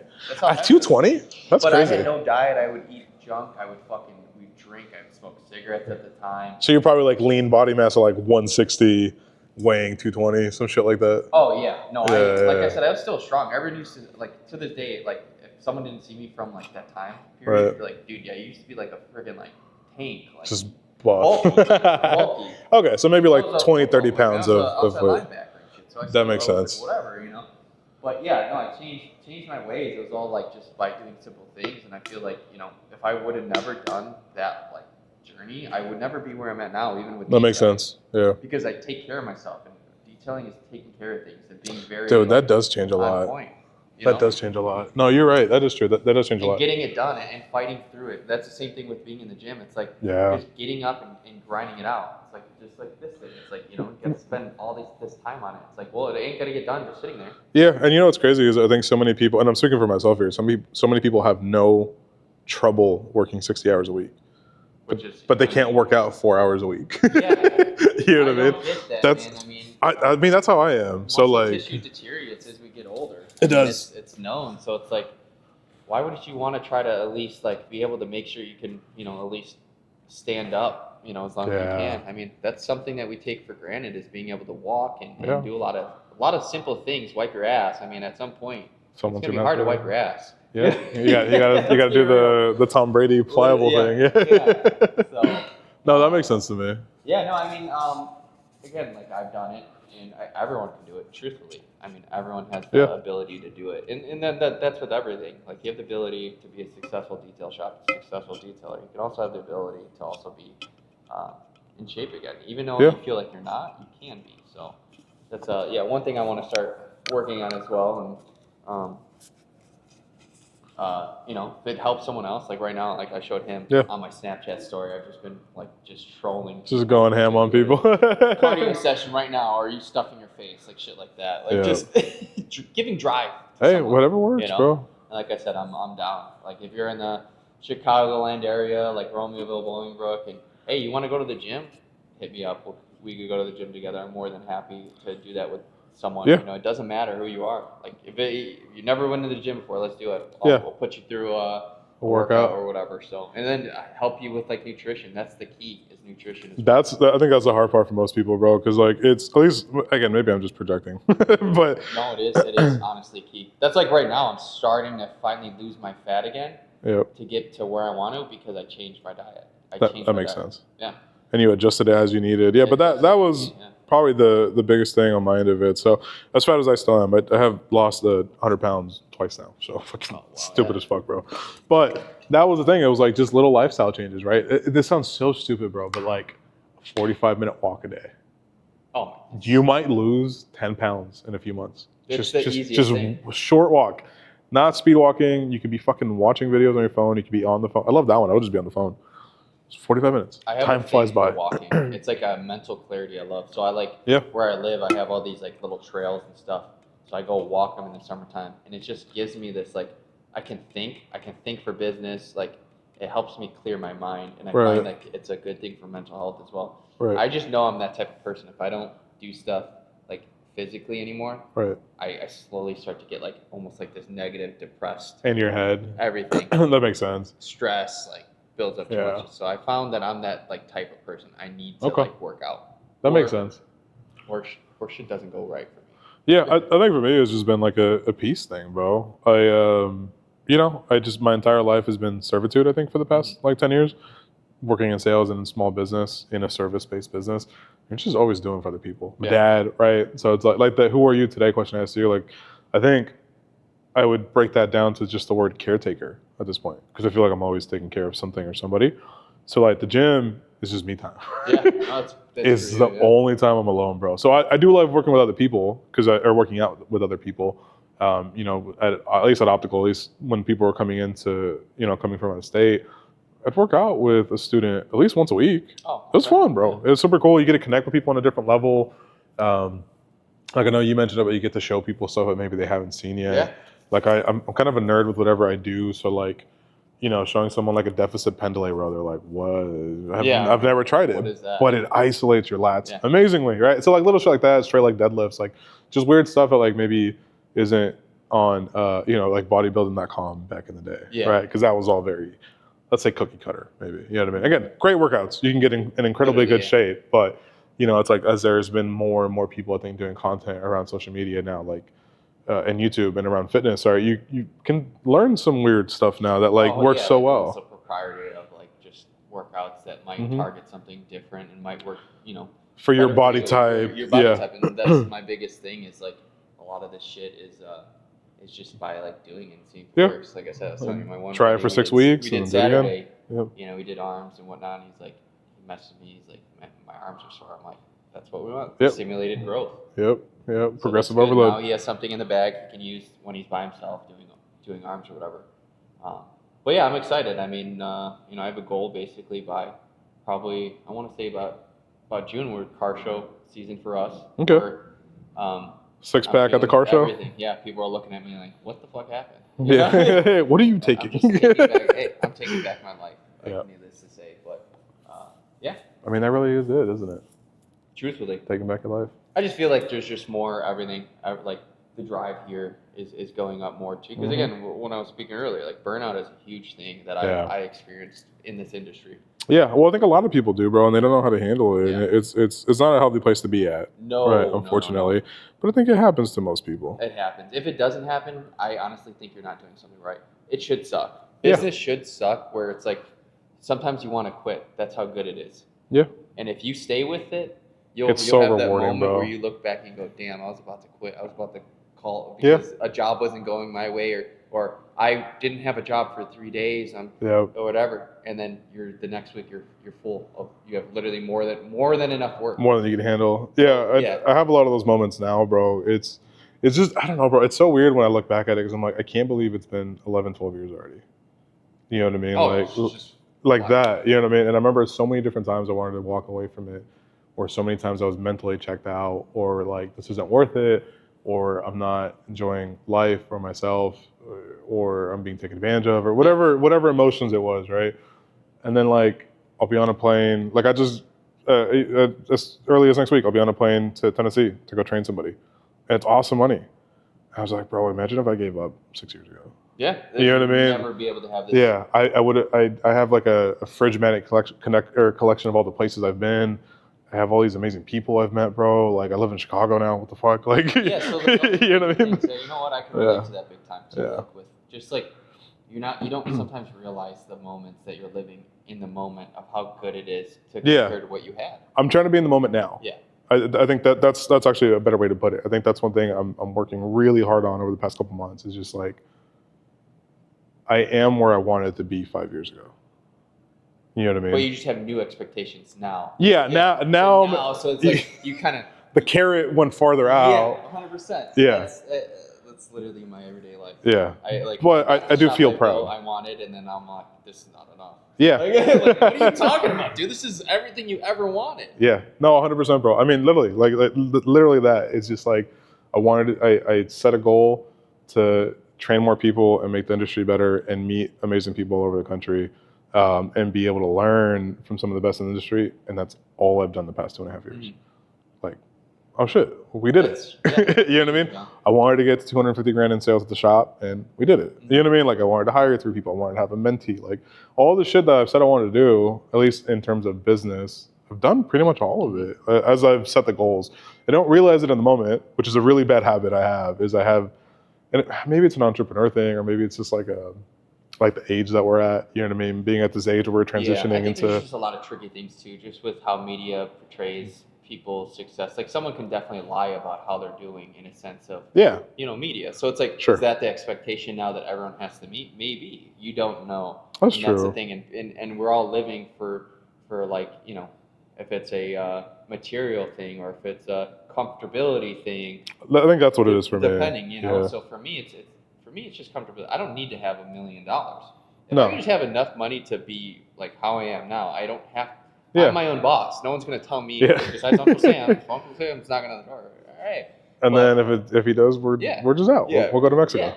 Fuck it. We'll go to Mexico for a couple of years. Someone else, it might be BMW or something. Yeah. But well, I mean, bro, cars kept me really motivated when I was younger. Cars kept me super disciplined when I was young. Really? Yeah, I wanted a WS6. So I was like, I will work 2 full-time jobs until I get it. I just wanted tattoos. You know what I mean? That was my thing, tattoos. Well, you got them, so. And now I'm over here going, I need more. Dude, same shit. I think by the time this will get posted, it'll make sense, but I'll be in California the week of my birthday training somebody. Just fucking dumb luck, bro. They booked the training for like a 5-day thing, couple grand, and they gave me the dates they wanted. It was in my birthday. I've already texted both of my tattoo artists and was like, are either of you guys available this week? Like, I'm already there. I need the birthday tattoo. You know what I mean? So yeah, I feel it. It gets addicting, bro. Yeah, I know.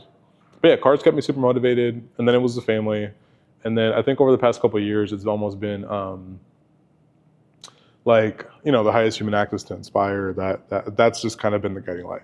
I think now I'm probably moving towards a more selfish time in my life with my time. So like I'm not as available with people, but it's because my new goal is I want a little ranch in Tennessee where I can retire my parents. You got to do that at some You know point. what I mean? Sometimes you give too much, and Yeah. I've done that, and like I said, now you got to take it back. Well, I think that's part of what this is for me too, right? It's like it's really hard. Like, let me see how many messages I have right now. How many unread do we have? My brother keeps going. You want to answer real quick? No, it's all good. For sure. Yeah, I have 79 unread messages, and I was on my phone for like 2 hours yesterday replying to people, like just nonstop, right? So in my head, I'm like, I could probably post a video and answer these questions, and I could just shoot it out to 79 people at once, and maybe that does a good job of connecting with it, and then we could just do like a 15-minute phone call and just catch up real quick. You know what I mean? Yeah. And I could do 70 of those, and it's only 3 hours a week or something. You know what I mean? Like that's kind of where my brain's going with it. Yeah, we're just trying to still be helpful. I think my brand is helpful and availability and insightful, and you know, looking at things from a little bit different perspective. And I don't want to change that part of the brand, but I do want to be a little bit more conscious of my time. You know what I mean? Like you should. I mean, yeah, it's hard to find a balance. When again, you get it. You know what I mean? I think you texted me on Friday. I don't think I texted you back until last night. No, and well, you did the same thing. You texted me, and I think I responded the next thing. I was like, "Hey, man, sorry." Like, Yeah. I was super No busy. hard feelings. Last week was crazy. We had in and out jobs coming in, and I was like, I told you this before too. I'm like, I'm bad with like responding sometimes. Yeah. And it's not like me being like upset or something. I just don't yeah. like. Sometimes I'm in the mode working, but I'll try to let's try my best. But at the same time, it's most definitely you got to take back. Like this year, same thing. That's why I said I'm taking back my health. Back life, yeah. I'm being selfish with my time, making sure again I've scheduled my jobs right where I'm not going to kill myself working here. That makes sense. Can't do that anymore. Yeah, and I think once you have a customer base that understands that, I think that's a good place to be at, bro. You know what I mean? No, we built it to that point. I had to do all my shit working, till midnight to 2 a.m. to be able to now be able to have like, no, this person's willing to wait till next week for their car to come in. Yep, and nothing bad happens. That's what I love. I don't have to be like, oh, the job came in. Do I keep it or is he going to go somewhere else? He's not going to go somewhere else. He called me for the reason to use me. So simple as that. Yeah, so that's huge. I respect that. Now that's we're on the same page here with that. Yeah, we'll figure it out. I got to earn a little more. I had one of my, I guess at this point I was calling a mentor, but one of my friends, maybe like a month or two ago, was like, hey, like you sacrificed your net worth to get where you're at right now. Because I know what you were making and I know what you did make the last 2 years. He was like, you got to catch up, bro. You have to focus on making more money these next couple of years. And I was like, no, you're right, dude. Like it was a big lifestyle change. And I think getting into, even just over the past couple of weeks, bro, like it's been so nice being able to actually make like, let's say like what a shop level income would be, but just doing it on my own. Yeah. It would, and don't take us a shot, but like without having all the overhead. Because that was the scary part with opening a business like this is like you have $4,000 in allocated costs every month. Oh, at minimum. Guaranteed. Yeah, minimum. It don't matter if you got a job that month. It still costs. It's still $4,000. Yeah.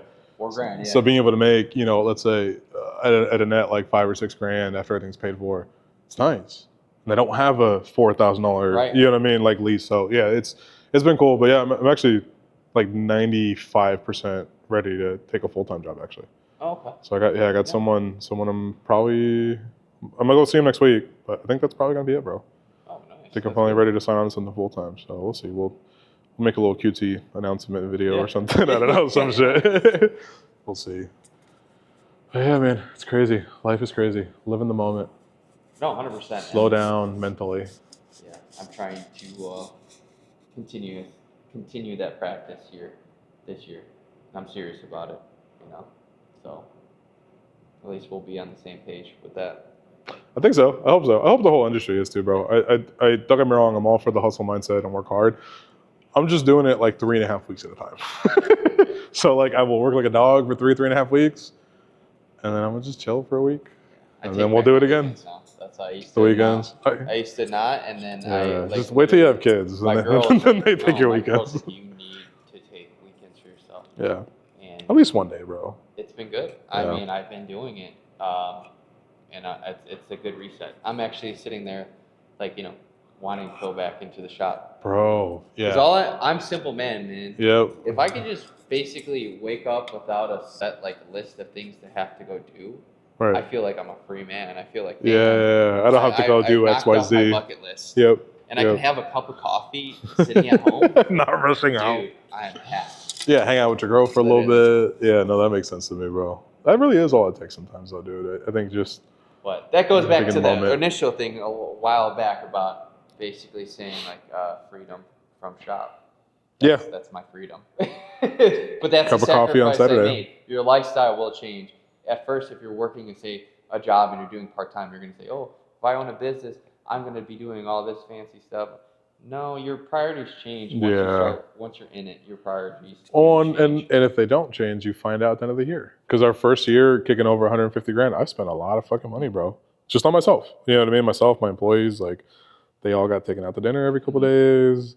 If we went anywhere, company card got swiped. You know what I mean? I was like, all right, cool. Let's make a little more money. I'm gonna pay for X, Y, and Z person's therapy now out of pocket. You know what I mean? It was just get to the end of the year, I'm like, huh. Where did that $180 go? We can double this next year. Yeah. So then the next year I was like, all right, cool. We're not gonna do all the the physical therapy, and we're not gonna do all this. And then we made some money. I was like, fuck, I spent a lot on labor. I was like, I'm gonna do the opposite. Let's go super, super, super tight budget, just minimal expenses. And it was, again, we went back down to $190. Fucking way more profit. I was like, oh, okay, cool. Let's just not spend money on dumb shit. We had a good year last year. Yep. But yeah, it was this roller coaster of always trial and error. And I think that's just life, bro. You have to be introspective of where things are going, connect with the right people, educate yourself. You know what I mean? I mean, it's with anything here. I mean, all the products, tint, film, trying all different tints. You spend money. Okay, yeah, this one, not for us.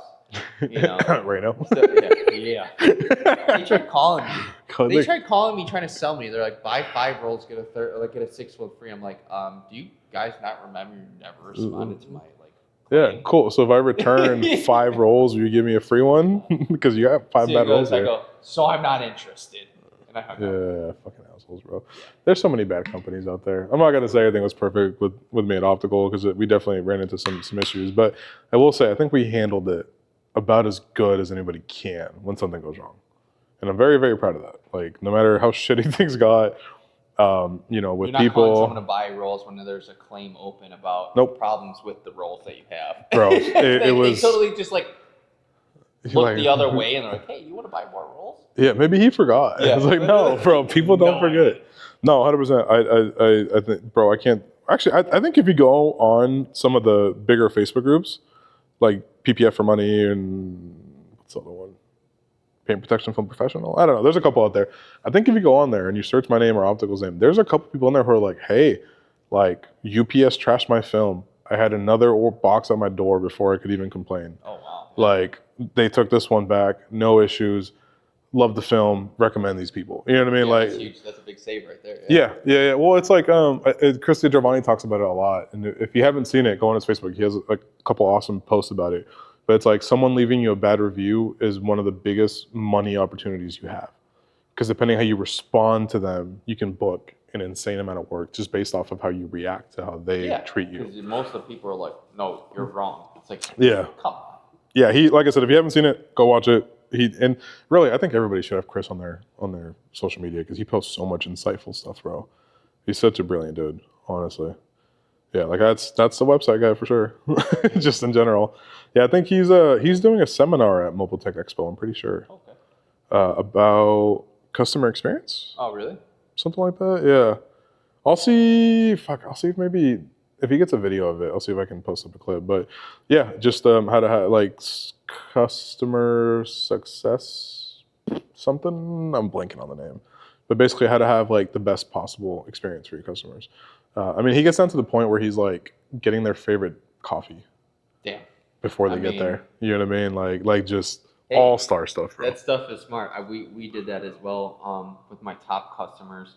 I had bought a 25, a box of actual Cohiba cigars from Cuba. One of my barbers went to Cuba and went to the farm. That's fucking sick. He don't sick. smoke cigars or whatever, but he's like, I'll grab you some. Yeah. It's $700 for the 25. But worth it though. Hey, at the end of the year, I went to my customers, my top ones, gave them a cigar each because the cigar would retail at like $170 for Right. one cigar. Crazy shit. Yeah. Well, they're illegal in the States or something, aren't they? Or You can only buy or X banned amount, or oh, over that's what it there. was. Okay, got it. Yeah, because You they have had to something. buy it from the farm. Oh, Because over there, there was the brokers. government takes like majority of the yield, so then the actual farm only can sell like to 10% of it or people that go something. there. They can't just like distribute it and sell it. Oh, You have to go to the farm. okay. And buy Vietnam's it. like that too. It's I kind think. of bullshit, but Yeah.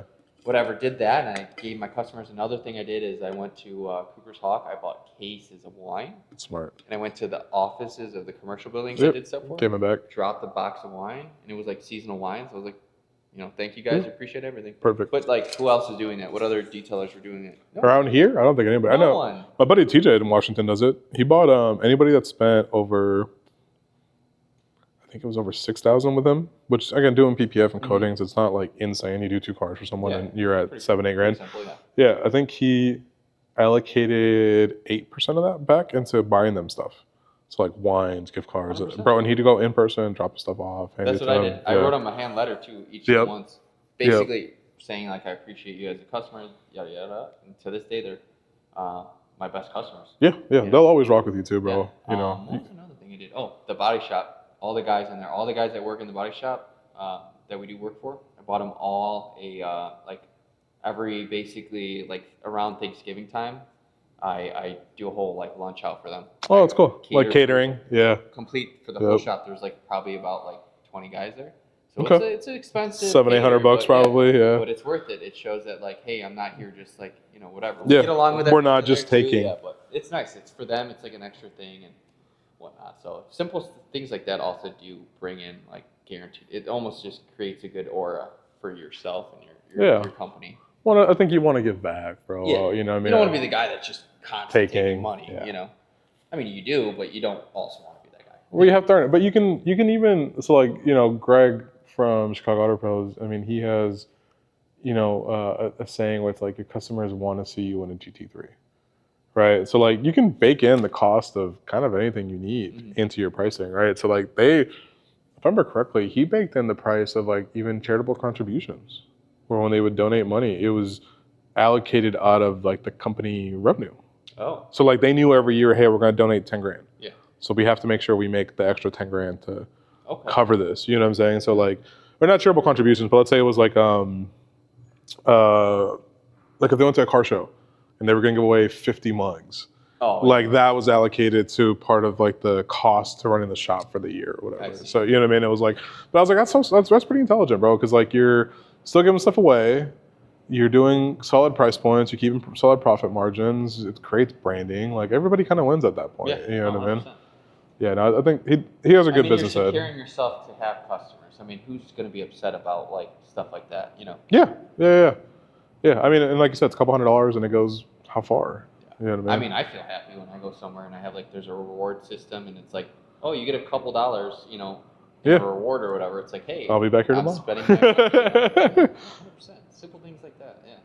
No, I think that's brilliant, bro.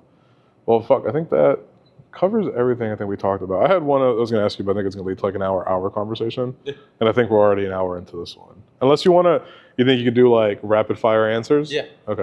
All right, let's go. Here. What pieces of you make you you? My mentality, my mind. Okay.